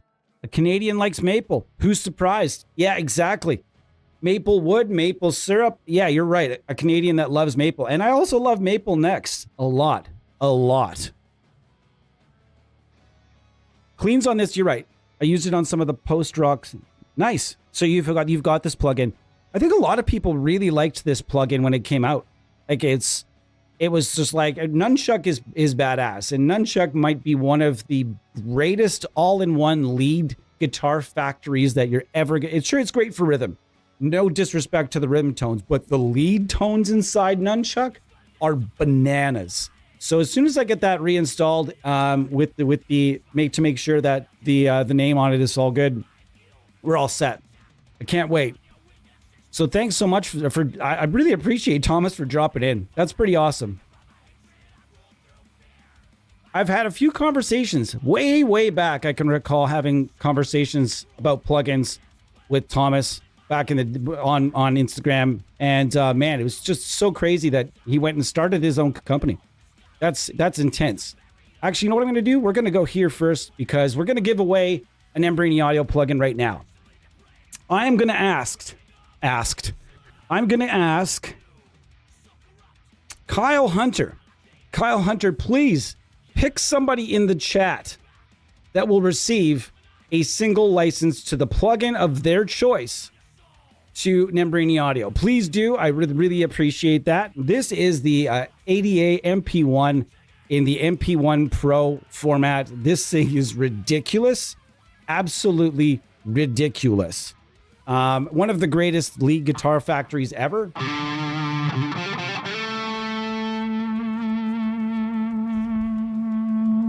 Not that I can shred.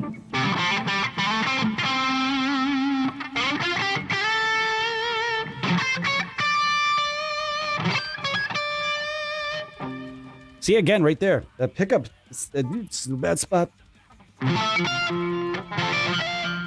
Wow.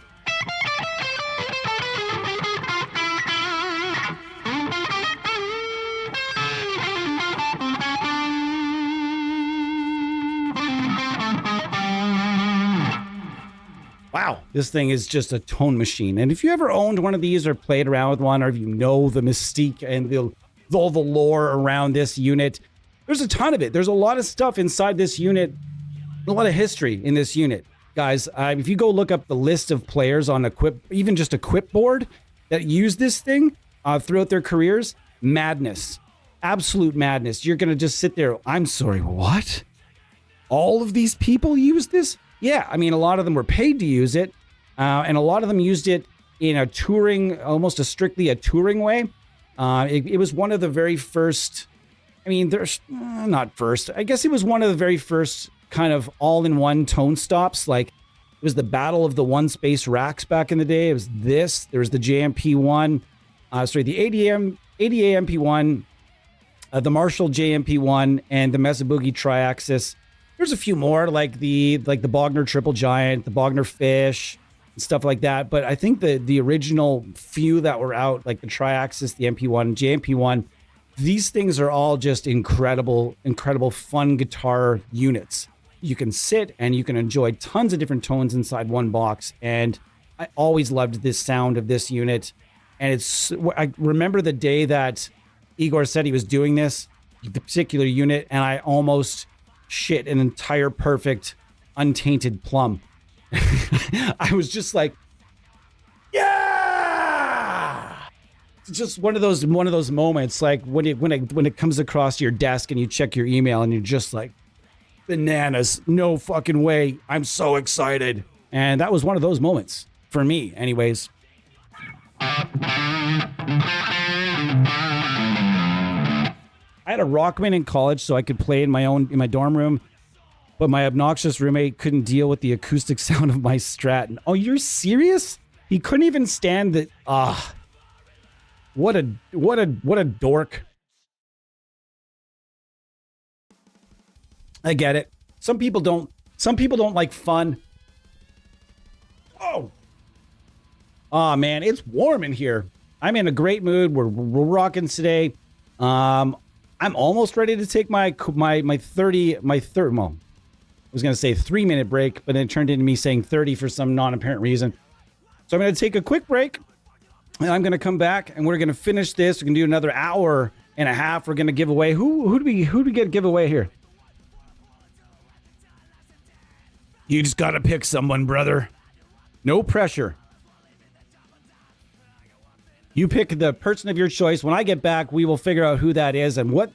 And all you have to do is, and these are going to be pretty quick transactions too. I know that sometimes it takes us a little while to get the prizes out, and because communication is what it is.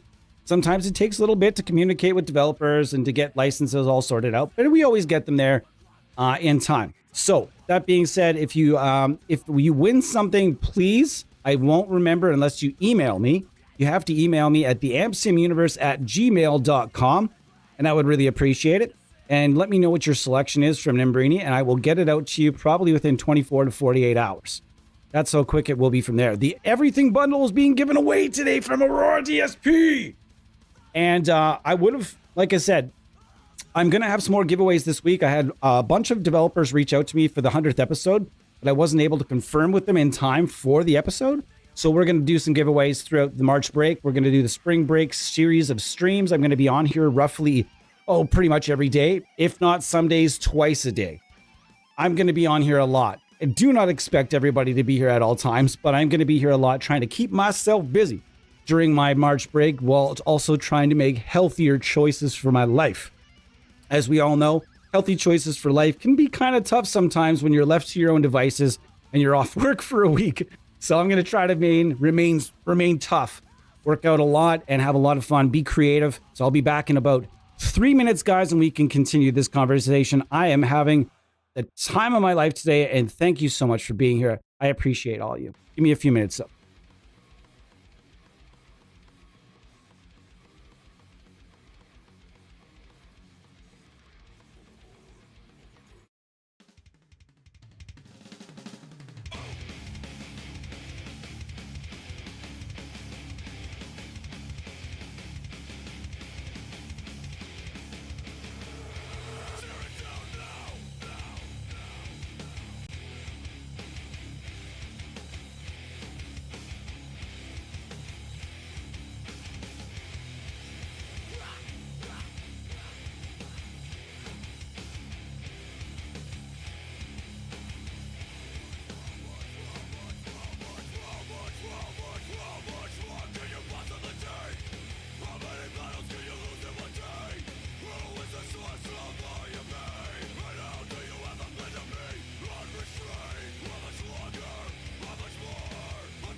This song is so sick.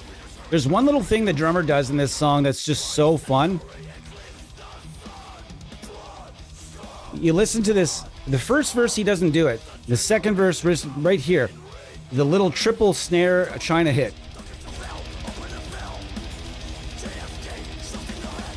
Oh, so sick. There's little things about songwriting that just like, ooh, damn. Oh, listen to that. Fantastic. Max Cavalera knows how to write a good ditty, doesn't he?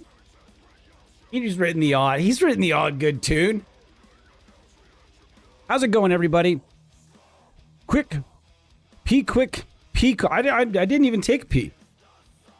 That's it.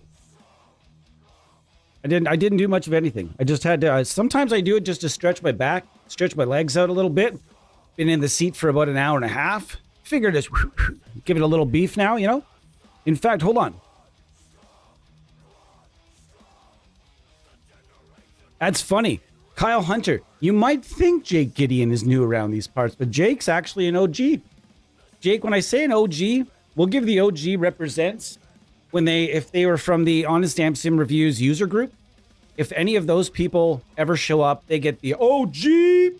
And he's definitely an OG. He's been around for a long time. But though he's admittedly he just chimes in when he's able to. Sometimes it's all about the time zones too, because like depending on your time zone, I stream at weird times. So not everybody's able to catch it live, and a lot of people catch it after the fact. And that's freaking amazing that many people even watch my stuff. I see the view counts on some of them.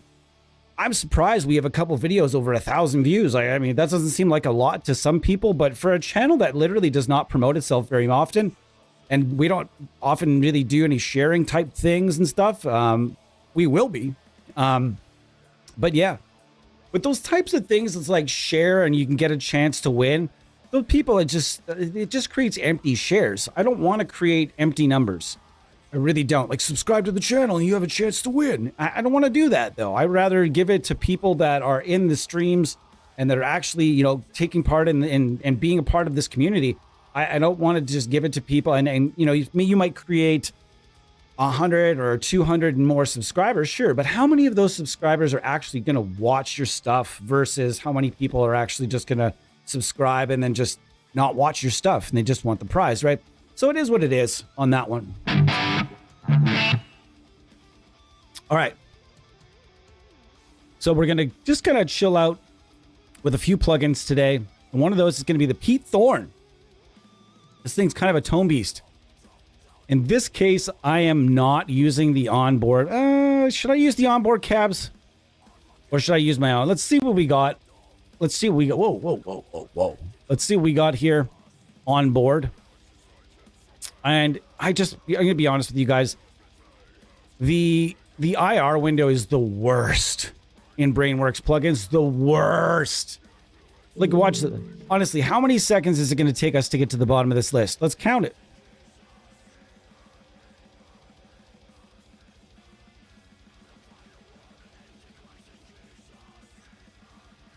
Wow. That was an endeavor. I feel like I needed to pack a fucking lunch. You know what I mean? And don't kid yourself. They've been telling them for a long time. This was not, I don't think this was Igor's idea either. I think there was a sort of, I don't know that he liked this until, I'm not going to speak for the man, but I mean, did he, I mean, if he started his own company and did an entirely way better cabinet section, there's chances are this probably wasn't the way he necessarily wanted to do it. I don't know. Again, can't speak for the man, but this is one of the great IRs they have in here. But the layout is just so annoying. The light thing I do like though is the RC info button and the RC off that they added later on in their plugins. If you don't know, and as we've mentioned many times, all of the Brainworks guitar and bass, all of it, everything guitar and bass under the Brainworks Plugin Alliance branding. As far as I understand, that everything there right now, it was done by Igor in his time prior to Membrini Audio, and a little bit of, a tiny bit of overlap in there. I think there was a couple of years of overlap, maybe somewhere in there. But all of this stuff you can buy with confidence, 100% confidence, because all of this stuff is fantastic. So we're just going to go with this is not an amp I'm super familiar with. I've used this plugin lots. There are a few, I think there's 3 channels. Yes, 3 channels. And I'm going to be definitely muddling around a little bit as we go. Nope, that's not the one I'm looking for. Power Soak is what I'm looking for. Perfect. All right, let's see where we're at. Dark IRs.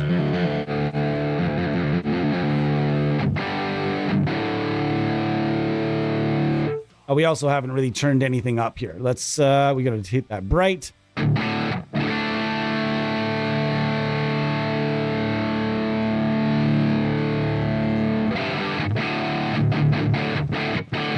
Let's turn these off for a second and see what we can do. I'm not saying there's nothing in there that's good. We're just I like building my own chains sometimes. The next thing we're getting to is going to be Tone Sweet Distant. So don't think I don't have it on my mind and don't think I forgot. That is definitely on the dock for today.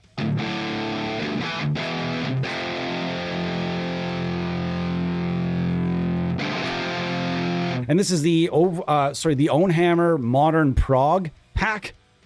But just for a second, you guys know where I'm gonna go. I gotta get out of here, and I'm gonna go to faves, and I'm just gonna hit my baby for a minute here,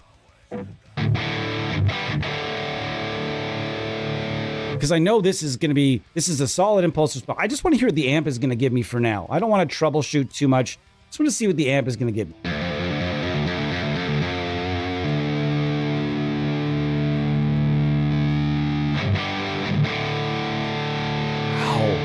This thing sounds awesome. Now, here's the question. Does anybody know, does anybody here know what amp this is sort of based on? Like, what amp does this do an homage to? Because we know there's something under the hood. It sounds martially. Oh, man, that needs two. It's okay. It's been pretty reliable today. I don't think I've tuned more than a couple of times. Now, we said we were going to talk about Kiezo a little bit, and we're going to do that right now. Right now. We're going to talk about Kiezo, because did anybody see Dean Lamb's video? We know that Dean Lamb, and if you guys were on the stream, when Dean Lamb left Kiezo, we were all surmising what could be happening. And I know he had said he just kind of wanted to see what else was out there. And I understand. I fully understand that. And there were some people, he obviously had a lot of people theorizing, so he made a video about it. And you guys should go and check it out, because what it looks like he's going to be doing is making his own guitar brand. I don't know if it's going to be made in Canada or not, but he's designing the prototypes with a Canadian, as he is Canadian. Dun, dun, dun, dun. I'm also Canadian, of course, as mentioned. Okay, got to make sure I get to the comments here.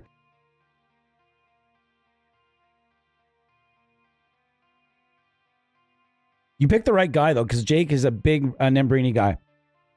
I need to try that new JC120. Seems like a top contender. Or the Divided 11. Both of those are great choices. The Roland is fantastic. The Divided 11 is also fantastic. The Divided 11 has a very large tone palette. It's good for...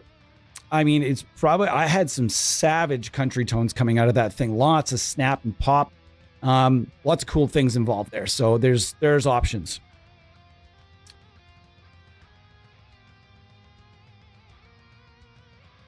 Man, Jake, I really appreciate that you show up. It makes the more people that fall in from the old group, as the old group has kind of fallen by the wayside, sort of been kind of taken over, as words may take it. I don't know how to better explain that.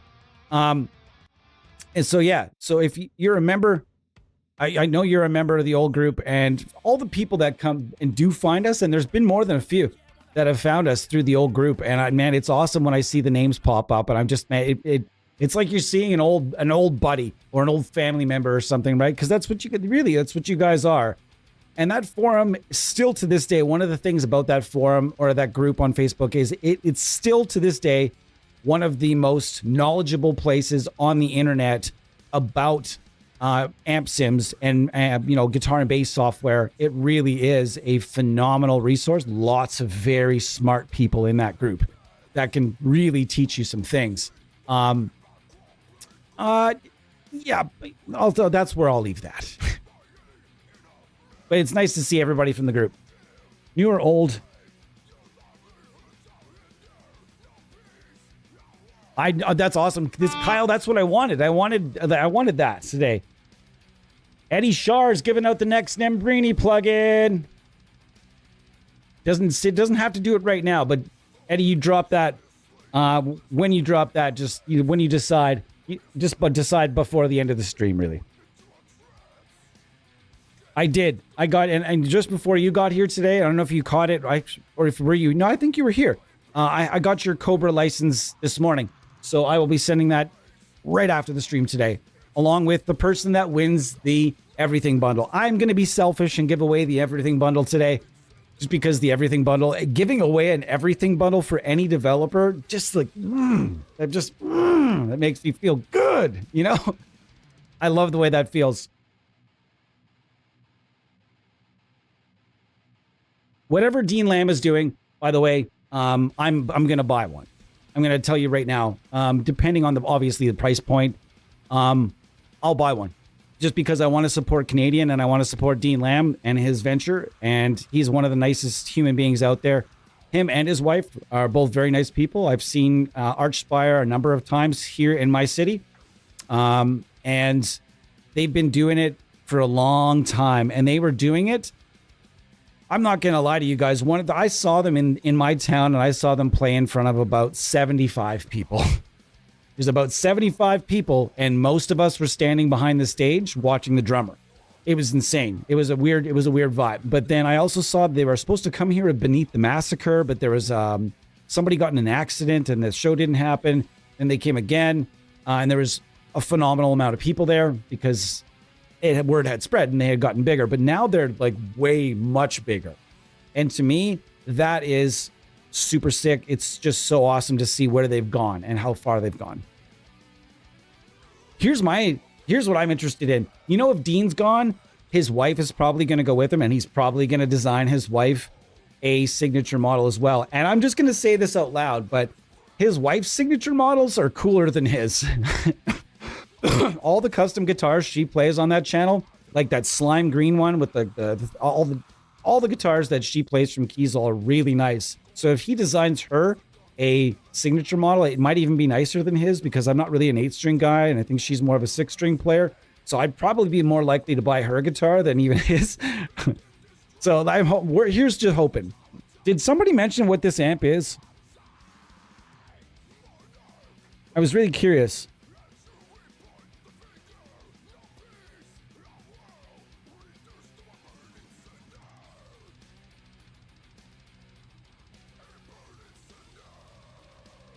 Don't worry about me, man.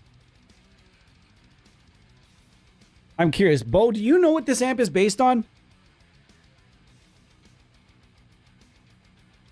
The real Chacho. Dang, gotta step away. I'll catch the rest later. Congrats, Jake Gideon. Congrats, Tyler and team. Thank you, the real Chacho. Wait, his name is Chacho. Ah, damn it. I need a clean tone for that. Hold on. Where's the clean? How do I get to clean? Channel select. Clean is Chacho. Oh, just why is it so loud? It's supposed to be clean. Ah, damn it. Never mind. If you guys have ever seen Orgasmo, I am Sancho. There are many GIFs in the world, many Toms as well. But I am Sancho. Every time I think about that movie, Orgasmo, there's nothing about that movie, absolutely nothing about that movie that's not hysterical. If you haven't seen it, I strongly advise that you do it. It's the guys from South Park's very first movie, and it's hysterical. All right, so let's go back to this, what we were doing here. I think it's a Fender clean channel, Marshall dirt channels, and some slight variations. Yeah, that's about right. This sounds beautiful, though.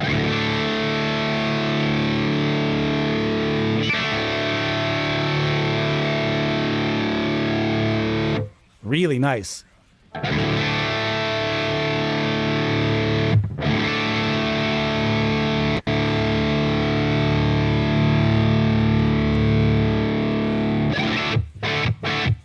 Sounds great to me.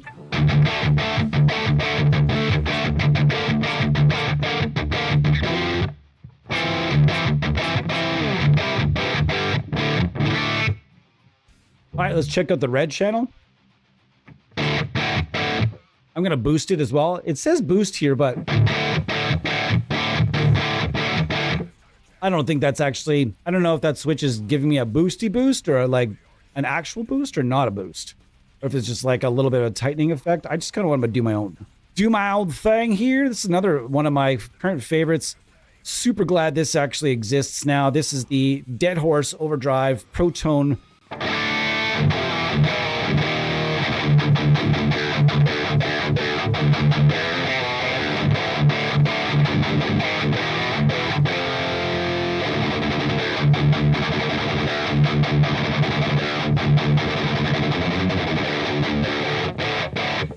That's nice. The PT100, and you guys can get this and many other plugins over at Plugin Alliance. Plexi style. Yeah, that sounds about right. It does seem to be like a plexi style. MRH159. Yeah, guys, feel free to scan over the Nambrini stuff.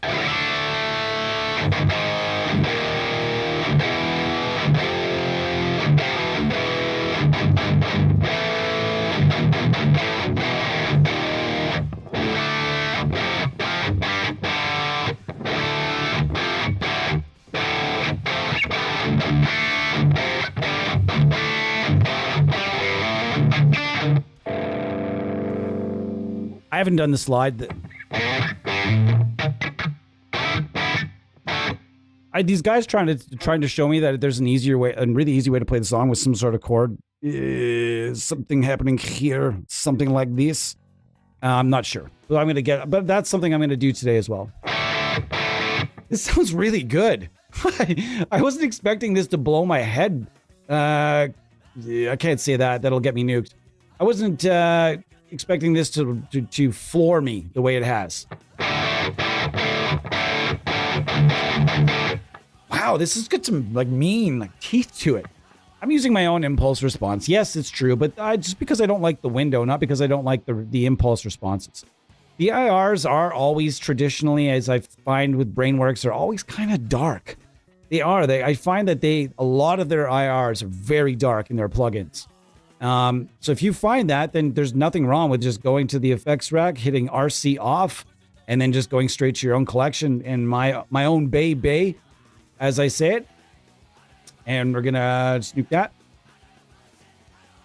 The MRH159 Brown, man, that thing is beefy. If you want a Green Day in a box, that's Green Day tone in a box. And not just Green Day, obviously. There's many others, but when I fire that plugin up and just play a chord with exactly the way they give you the default tone, I find that is just Green Day tone right off the hop. It's with nothing else needed. It's Green Day tone. It might be a different tone to you, what you hear, but I'd remind you of a different band or different record. But man, the 159 is legit. The MRH 810 is also legit. The 2210 model. 2210 is a nice amp. It was the 2205. Is it the 2205? That's the 50 watt version. That's the Tom Morello in Tom Morello his archetype. That's another plugin you don't hear a lot about. I'm gonna go get that one eventually. Maybe, I don't know. Remember how mad people were? Man, that is one of the most embarrassing moments, I think, in plugin history, in amp sim history. The customer and loyal supporter, I say loyal supporter reaction to the release of Archetype Tom Morello was one of the strangest I've ever seen. Very, very negative. It's just really something else. I'd never seen anything like it, the comments on that one, but it was a really good plugin. It's a really nice sounding Marshall in it as well. So, wow.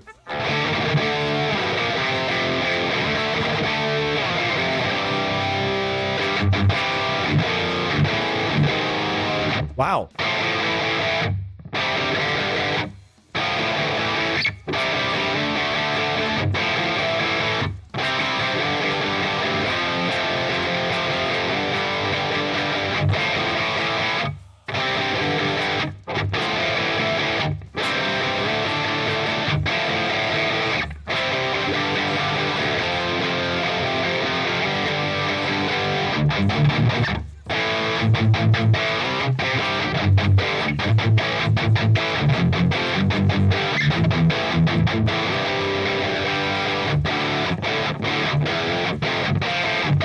Wow, it's just so punchy. Why do I not remember this one flooring me to this level?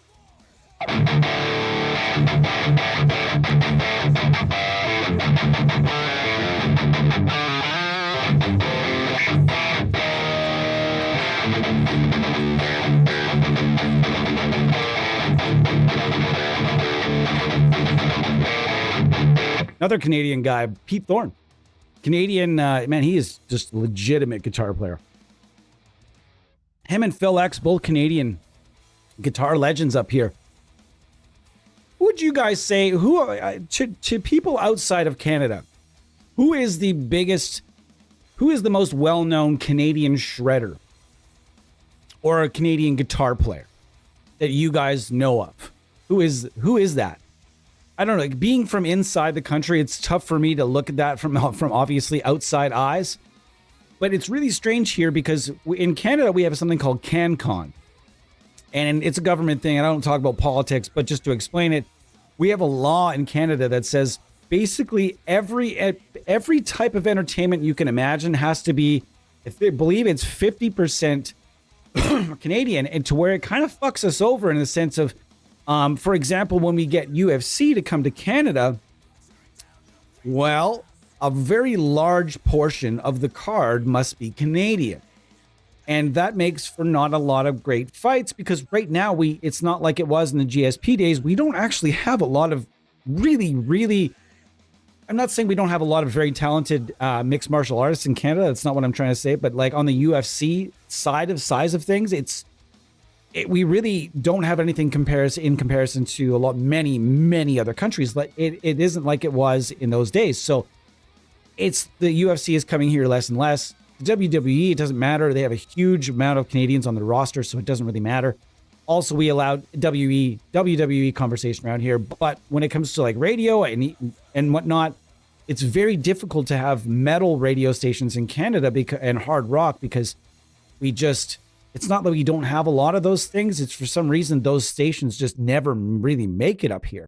It's very interesting. So when I look at it from inside Canada, there are a lot of artists and bands and etc. that are only big in this country because of CanCon laws.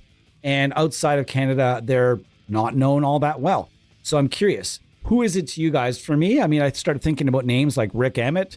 His name comes up. That's probably a name that comes up. Bret Hart. Chad Kroeger is not a bad guitar player. Nickelback, I don't even find Nickelback to be a bad band. To be honest, I don't like the direction they chose for some of their material, but man, those dudes know how to make a really good sounding album. Like, you can not like Nickelback all you want, but you listen to their albums and that guitar sound is fucking giant wall of rectifiers, and you just take the singing out for the most part, and it's like it's a metal production. The drums sound gigantic. Lots of samples used probably and everything else, but man, I have no problems with Nickelback, but I'm not going to say that those guys should be known as guitar heroes either. I'm curious though. I'm trying to think of who on a world stage. I'm not even really drawing the names to the forefront of things right now. I'm trying to think of that myself. So let's think.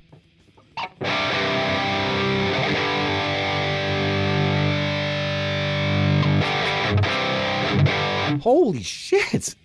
Masterful sound. This thing is awesome.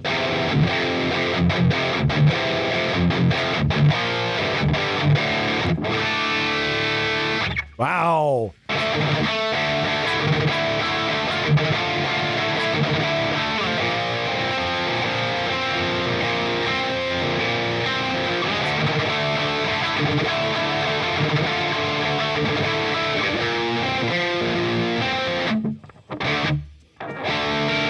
Oh.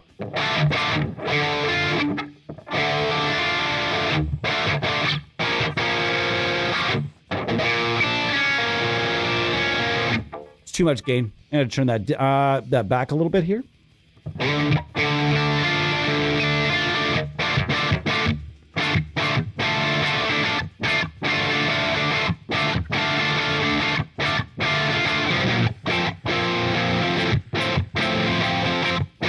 Wow.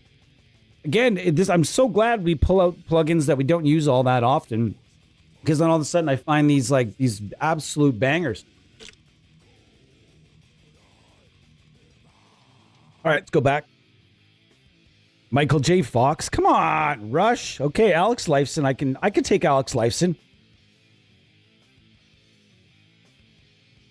Just be sure, because I think the chat is moving rather quick. So just be sure if you do win something today, please. Ooh, I almost knocked something over. Please make sure that you get to me at theampsimuniverse@gmail.com and with your selection or with what you won. If you won something very specific, let me know what it is you won. And if you want something that is your choice, make sure, let me know your choice. And I'll make sure I get that to you with the Hercules guitar stand. The Hercules guitar stand. I just want to make sure I get all this in, guys. Signature amp, the guy knows this. Yes, both Pete Thorne and John Sear know their stuff.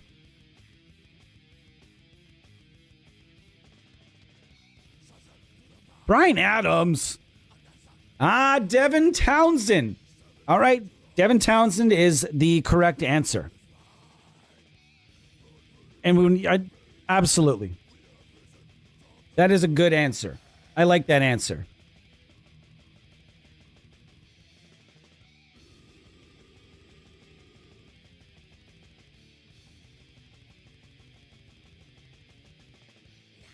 It's easy to it's easy to forget. I'm not okay. Just take this with a grain of salt, please. Sometimes it's easy to forget that Devin Townsend is a shredder because he doesn't shred all the time, A, and B, he does a lot of other things really good. Like he sings really, really well. And that's another dude that I think is just he is this close. This is a thick pick, but it's still that pretty close. He is that close to I don't even think that Devin Townsend's going to get his own signature amp sim. I think that I'm going to make a prediction here. I don't actually have the inside track on this one. I'm just going to make a prediction that Devin Townsend's going to get his own plugin series. It's not just going to get an amp sim suite. He is going to get other things like production tools and some other things that, maybe like some sort of like widener effects and stuff like that, because he does those gigantic fucking mixes. They're just huge. You listen to them on headphones and it sounds like you're listening to it inside an airplane hangar or something like that. It's just, he has these mixes that are just so huge. So yeah, it's easy to forget that he is a phenomenal shredder, but then you go to like Strapping Young Lad is where, in my opinion, he did a lot of his best work. The Devin Townsend band stuff was never, I don't dislike it, but I'm not an avid listener. The Ziltoid stuff is fun. But when it comes to Devin Townsend, Strapping Young Lad is my bag. I am a big fan of Strapping Young Lad, and I booked them. I booked Strapping Young Lad, Devin Townsend Band, and Zimmer's Hole at a small, like 400-person venue. And it was still, to this day, I've got the poster still in my room. It's still, to this day, one of the greatest days of my life. Getting to sit around and just talk with Devin Townsend about music. And at the end of the night, being verbally accosted and assaulted. Nah, we're not going to... Yes, I will say verbally assaulted by Gene Hoglan because I was a promoter and I was young and I was drunk. And I went to give him a fist bump and he's like, you know what? I don't like when my promoters get drunk. And I was just like, cool, man. Well, you still got paid all your money. So you have a nice night. And that was the end of the story. I was probably pretty drunk, which as a promoter, you probably shouldn't do. But at the same time, I was young and it's fucking Devin Townsend. It's Strapping Young Lad. I'm not going to not drink at that when I'm, I think I was 24 years old. 24 years old, you're putting on the show for Strapping Young Lad and Devin Townsend and Zimmer's Hole, and you're not going to have some beverages? Fuck that. No chance.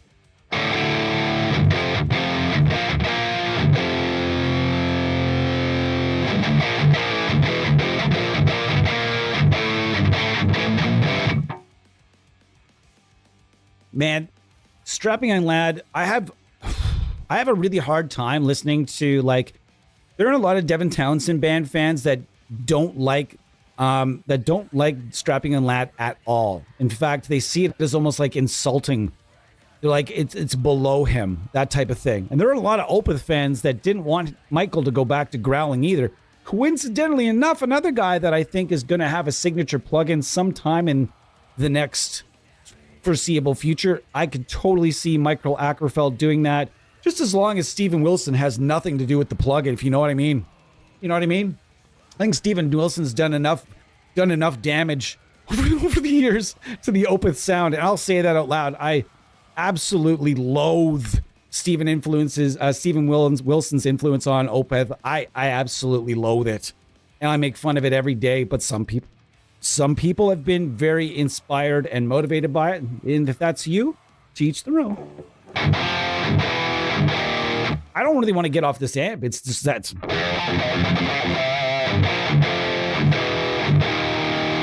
All right, let's hear it. Let's show of hands in the chat. New Opeth or old Opeth? Let's see it. When I say where is the divide, I would say roughly around Ghost Reveries. That's where the divide. After that, it starts to go the Jethro Tull way and stuff like that. And some people dig the prog, and some people, it's just funny. There's a lot of, I've never seen a greater divide inside a single band's fan base. You know what I mean? I've never seen a greater divide. Tell me in the comments, have you guys ever seen a divide like you see in the Opeth fan base where it's very new versus old? There's not a lot of, there's some in the Venn diagram in the middle, but there's a lot of people on both sides of that fence that are not willing to compromise and don't really like each other that much, seemingly. So, kind of interesting. Old, both. Skewball. We have a winner. I am going to be... Skewball is our third Nembrini Audio winner of the day. Skewball, please do head over to Nembrini Audio and make sure that you check out, pick something from the Nembrini Audio library, and then get to me at theampsimuniverse@gmail.com. So once again, Skewball, you win. You are going to win. You're just for saying hello. You're being a new face in the crowd. You are going to win your selection, your choice of Nembrini Audio plugins. And I am super happy to be able to give that to you because, man, that's exciting. That's fun stuff. I'm going to have to turn this light up a bit because I'm noticing as the sun is going down, my light is changing. So just do give me a quick second.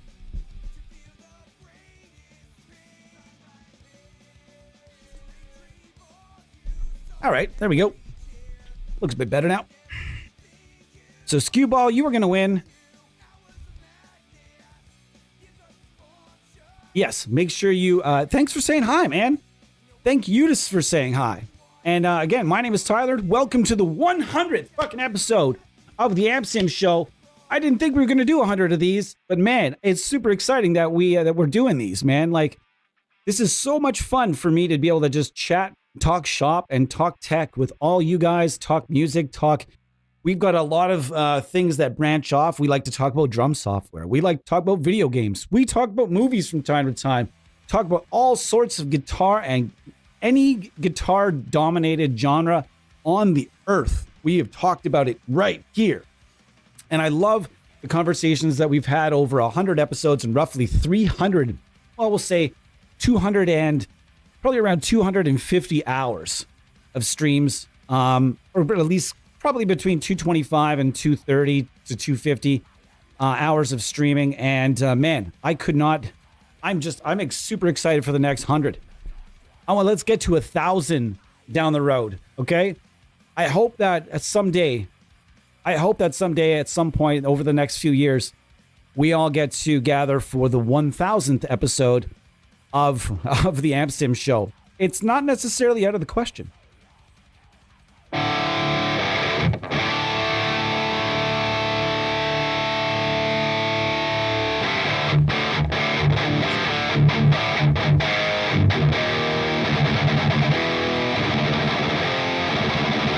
Holy shit, this sounds good. My goodness gracious.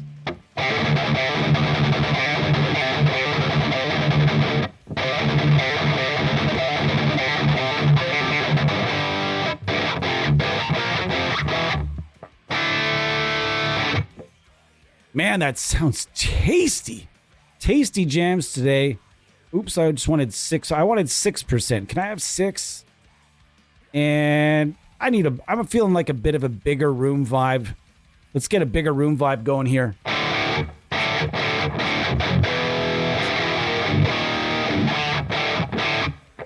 That's a bit of a bigger room. If that annoys you guys, let me know. I'm not sure how it sounds on your end, but most of the room vibe is kind of just for me. I hate dry guitars when I'm testing things. I'm not saying I put verb on things in a mix. When it's just me playing guitar, in the headphones specifically, I like to moisten it up a little bit.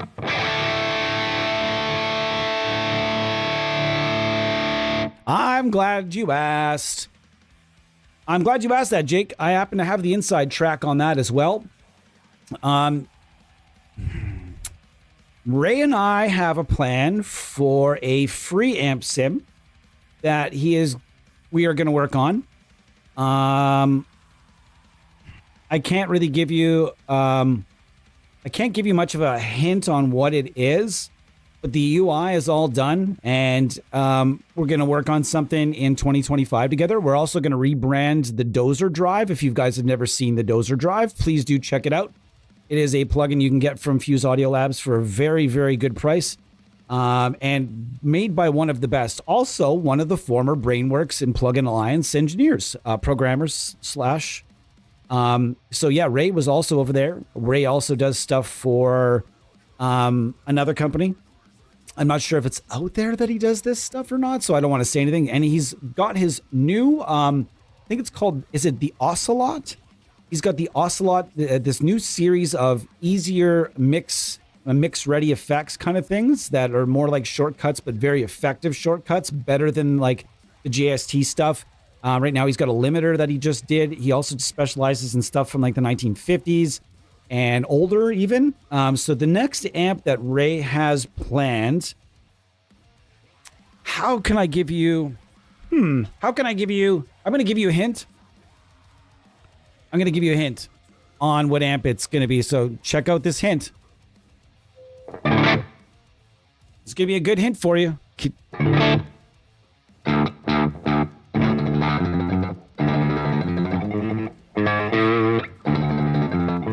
I can't even remember the song. It's what.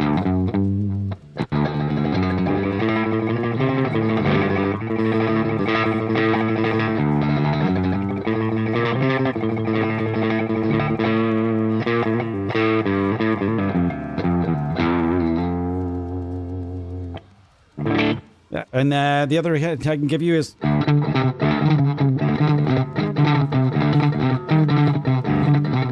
I can't play it right now, but. Not the guitar to play it on anyway. Not really a surf guitar.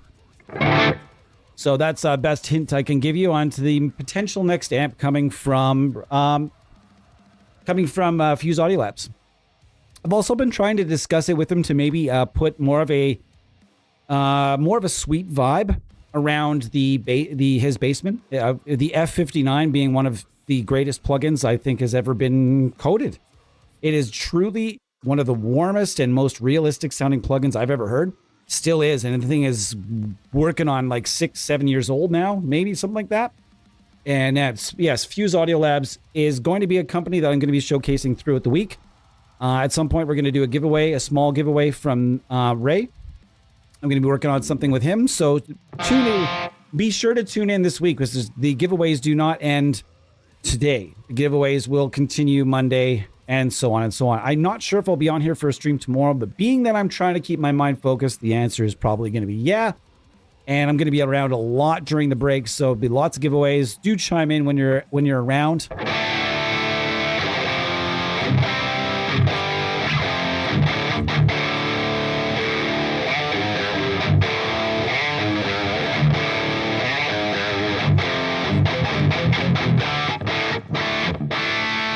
Yeah, he is the F59 ton guitarra.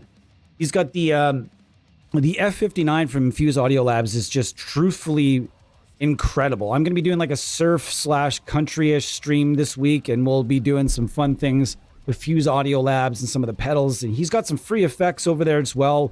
Probably the best free fuzz pedal that you're ever going to find in the Big Sur. That thing is awesome. One of the single greatest pedal plugins out there. His pedal plugins are legit. Everything he makes is of the highest quality. So please do check out everything that Fuse has to offer. Mark Studios, you did not miss anything. We got a while to go yet. Have you tried IK Multimedia Fame and Sunset Sound reverbs? I find they give more control over the convolutions. I haven't.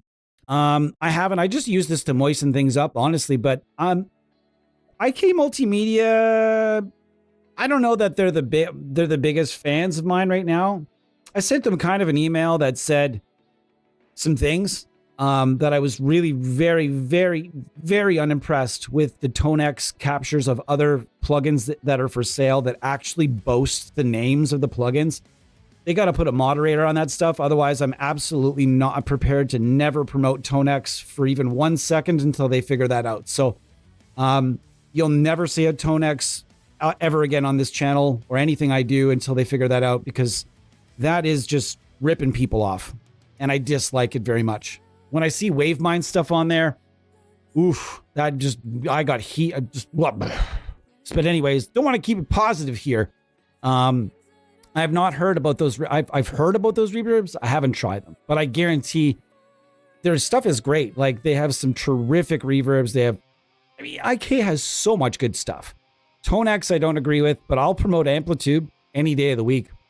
I love Amplitude. I love a lot of, they have also tons of synth stuff that carries a pretty good level of quality as well. So, and they've been very generous to me. I just really don't like Tonex. That's the only thing I won't do that. No, I won't do that.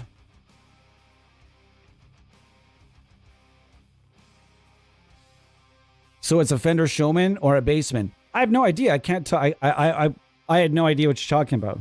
I cannot confirm or deny. If you know the amp that was used to record that particular song and that was used by that particular artist, then you would have you might have the answer to your question. So you have to dig a little bit of deeper on Mr. Dick Dale. I cannot confirm out loud or deny.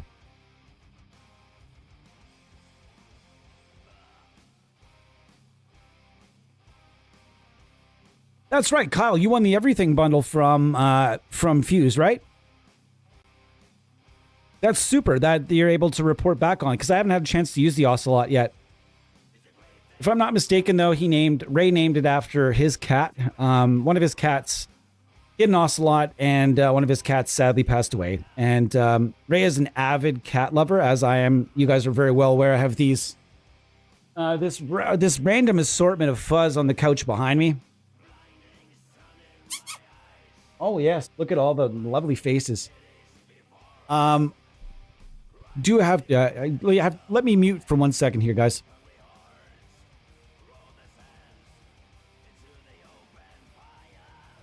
Just had to ask the missus to do something. All right, what are we giving this Pete Thorne? I just don't want to stop using it, guys. I really don't, but we have to move on. I know there was a couple of requests for Tone Sweet Distant, so we're going to get into Distant a little bit right now. And I can't remember the curve that was used. I'm going to go through. Let's check out some of the.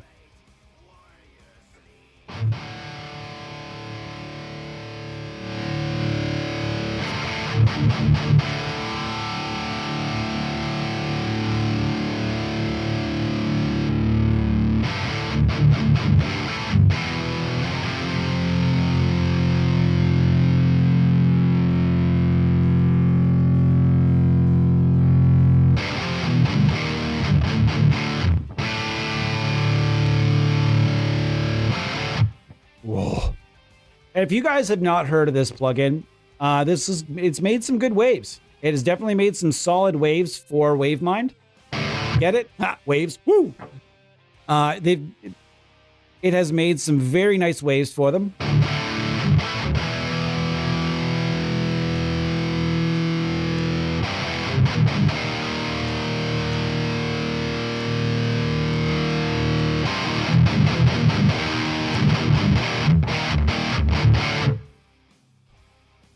All right, Exhumed Corpse. Yeah, buddy. Exhumed Corpse 666. Have you been on the channel before? I've seen your name. I think I've seen your name on the channel before. VRev 666 Spring Reverb. No joke. He's done a bunch of spring reverbs. There's a specific surf verb that he did. Hang on a second. Which one was it? I think it's the 63. Yes, it's this one right here. This is the VREV 63. This is the surf reverb. And remember, if it's a surf reverb, it's got to be used out front of the amp, not behind the amp. It's got to use, it goes out front, which is very different from pretty much every other genre. There's not a lot of genres that use the reverb out front, unless I'm completely mistaken. Maybe, I don't think jazz does it because jazz doesn't use any reverb. Do they? I don't recall. I think jazz is usually very dry. In any event, this is the bad boy right here that we're going to be testing out later this week. And I can't wait to do that. Honestly, I can't. Wait, what happened there? Oh, oops.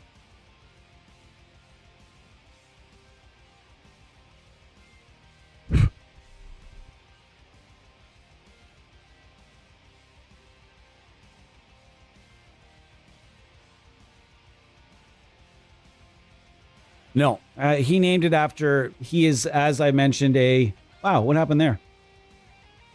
Why are you doing this to me? Anyhow, let's go to the screen. Get away from my ugly face for a bit.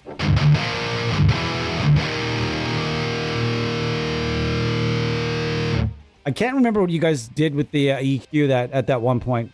This thing is pretty savage, though. The Destructor.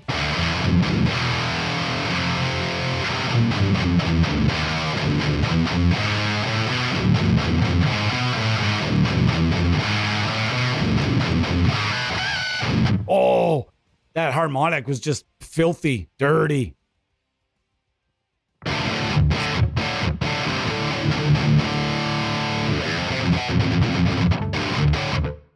So as far as I know, this was kind of based on the Line 6 Big Bottom. I'm not 100% sure if I'm correct on that, but I'm pretty sure I'm correct on that. To find that, I need to bring the low end back and use more of the tight control, though.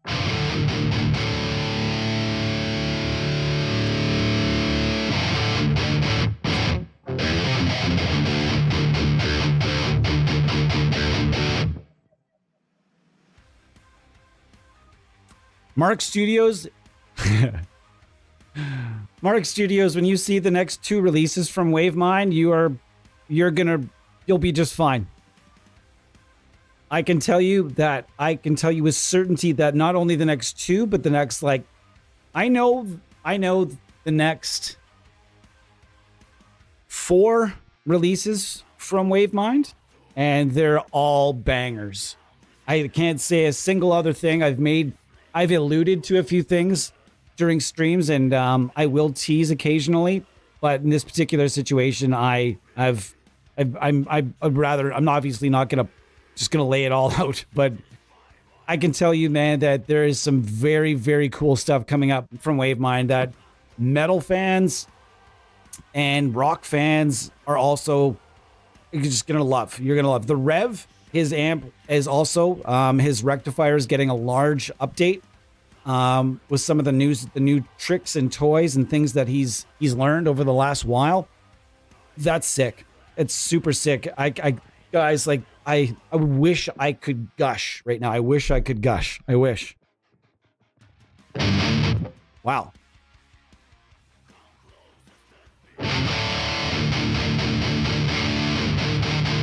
That's such an nice old school death metal tone, though.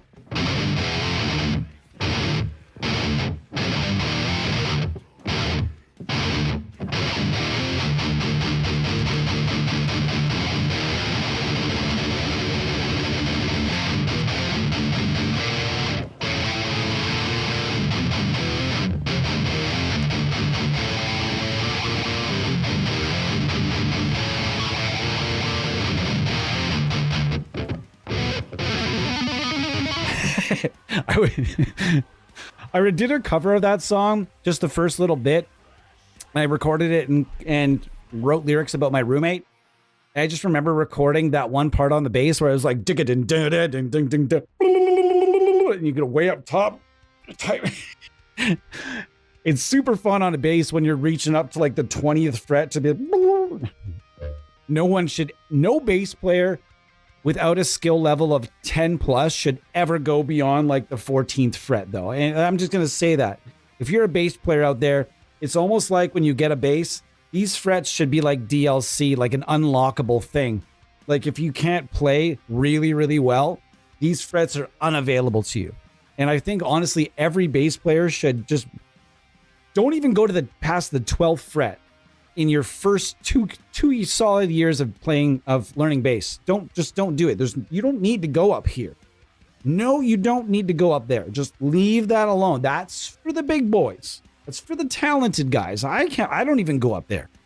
I'm not that good a bass player though. So that's another thing we will be doing on the break, because I have a buildup of bass plugins that I have not tried extensively. So I'm going to be using the kind of a rare, the Mixwave Ashdown. I forgot that I had it, and I'm really glad that I remembered when I went through my plugin list today, because that's one I'm going to be using this week for sure.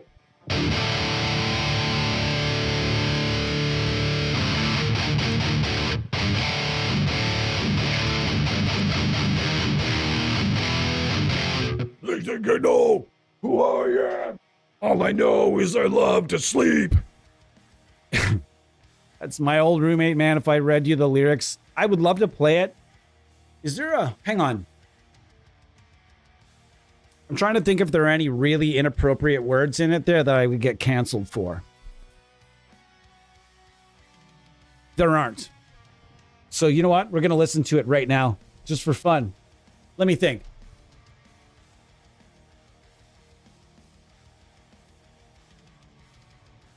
Yeah, all right. Let's do it. I'm going to go all face for a sec. We're going to do it. I'm going to dig out my old, really, really old. I recorded this 23 years ago. 23 years ago. I recorded it on Cool Edit using my pod, nothing but my pod. That's the only thing I used for it. Was a pod and a Radio Shack. Oh no, I had a 57 at that point. I had upgraded to a 57. Let's just do it for fun. And I don't know. I just, because we're talking about it, I think it would be hilarious to do it. Where is it though? Where did I put it? I'm excited about this. This is kind of fun. This is a really old MP3. Where is it though? Hold on. I think we got it. Do we have it? Ah, yes, we do. Okay. We're going to do it. I'm going to use my Stone Age. I have Winamp. The original Winamp skin. And we're going to do it. We're going to do it right now. Okay. Let's put this. I know it's such a buildup. Let's do it.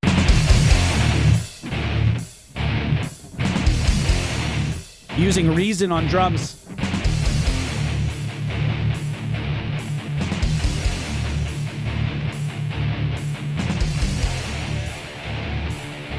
It's called Broke, Fucked, and Jobless.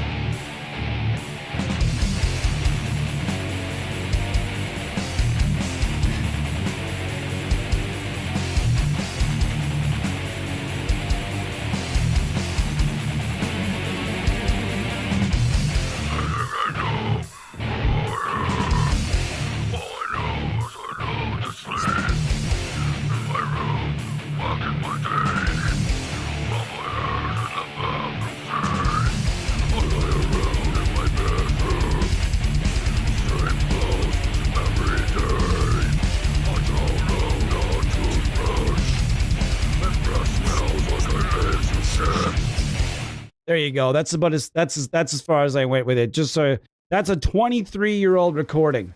23, 24, maybe 24-year-old recording. Wow. I'm sorry you guys had to hear that. Okay, let me go back here. HM2 into HM2 into F59. That wouldn't even actually be that bad, I don't think. As long as the cab was good, I think you'd be fine, because all you really need for an HM2 is a nice solid clean tone anyway. So you know what? Maybe let's have a stream sometime where we make a ridiculous rigs that have absolutely no business, pieces that should not go together. Exhumed Yeah, man. Some really good things are happening over there for sure.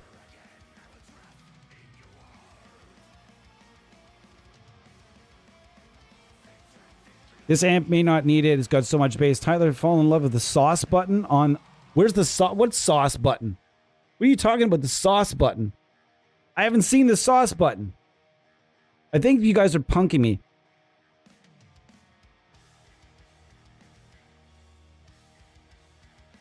I disagree. Mark Studios, I think Rob Trujillo is getting that regardless. He's been in the same circles as Metallica for a really long time, and he grew up in the same thrash scene. He's been playing shows with them since he was like 16 years old or 17 years old when he started with Infectious Grooves. I think he was the guy destined for it. I don't think Alex Webster was. I don't think he's right for Metallica, although it would have been sick. It would have been sick. Alex Webster is destined to be in Cannibal Corpse still. That band would not be what it is without Alex Webster. The post EQ? The sauce button. All right. The sauce button.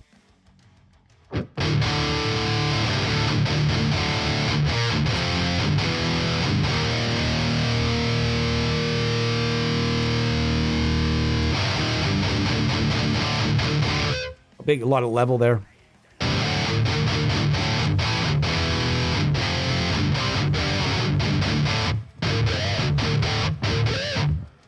We're going to be doing a couple of Wavemind streams this week.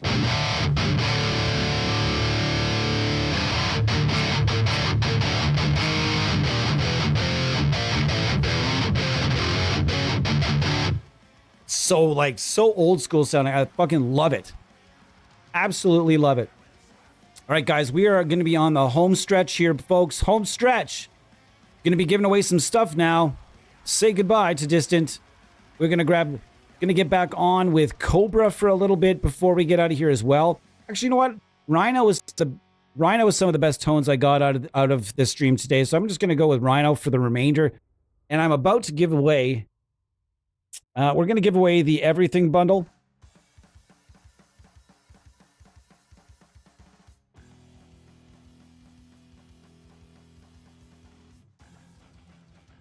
It's a little bit of raised fist.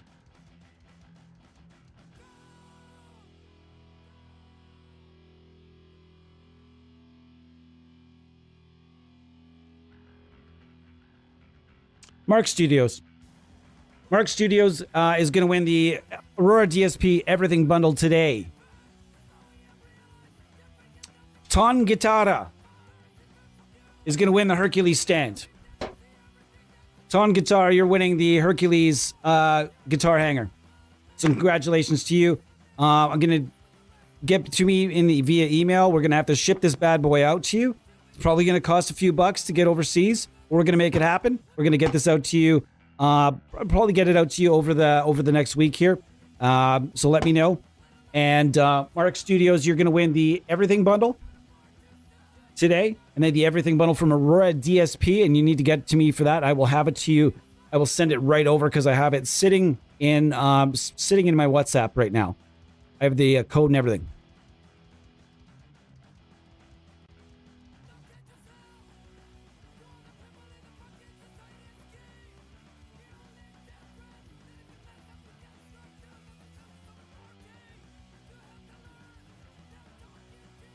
And I'm going to give out one more license. I'm going to give away Cobra to Exhumed Corp 666.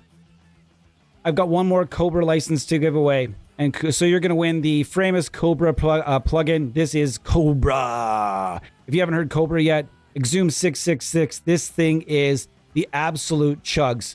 That, or I can see if I can get you Rhino instead. Wow, those two together would not have made a really good sound. Woo! So let me know what your choice is between Cobra or Rhino, and I will get you one of the two. Obviously, one having a lot more gear in it. This has a ton more gear, and if you've never tried anything from Aurora DSP, here we are.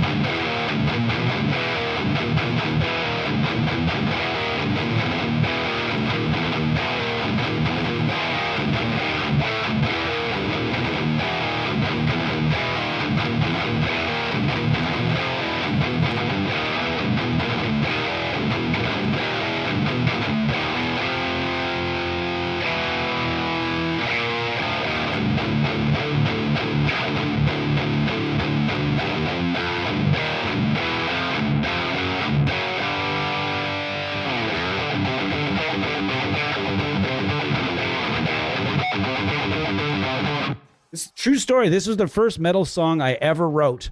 Not even shitting you, the very first metal song I ever tried writing, and this will be it.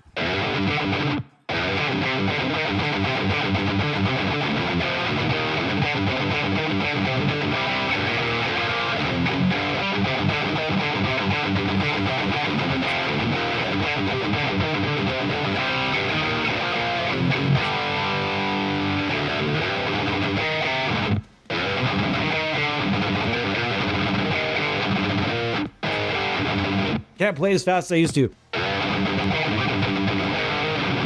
Fuck!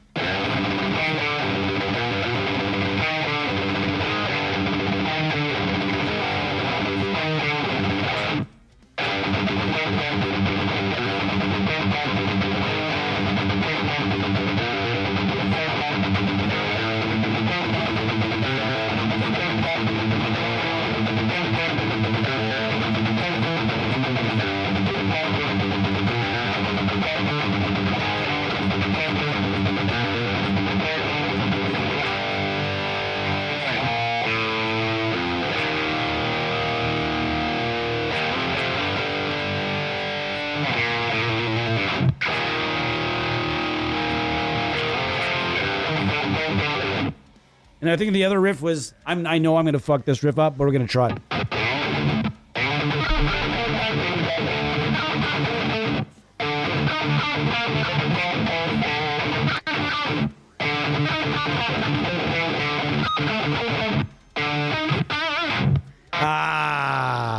I've run out of guitar skills for the day. I'm all out of guitar. Oh no! Yeah, lots of winners today, but we wanted to do that. We're going to have winners all fucking week, baby. We're going to have winners during this week as well. We're going to have some stuff from, I know for sure, Fuse Audio Lab. I'm going to be working on some stuff with probably 3 or 4 other developers. So jump in, folks. Jump into the streams when you're available. And I appreciate each and every one of you for doing that. Really? You don't want the stand? Myers, you're in. I figured Myers seems like the type of guy that might have like his his stand for everything. I don't mind shipping it, dude. Ton gets out, you don't have to give it up. But you know what? We'll find a way to make you whole, okay? Also, I think, was it Myers or Xander Bananas that said I owed them a plugin? I can't remember. Sometimes these things fall through the cracks if I don't stay on top of them. If I owe you a plugin, please get to me. I will check the logs to make sure that that is indeed correct.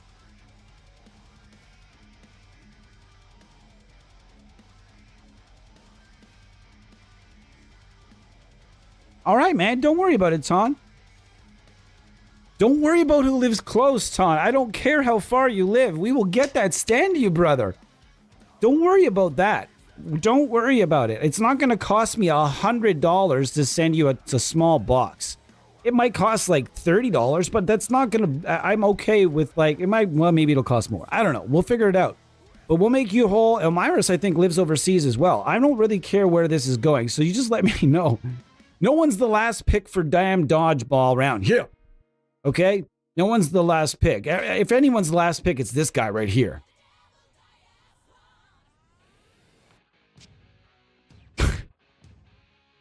All right, the stand remains. You know what? I think someone on the team will get the stand then. If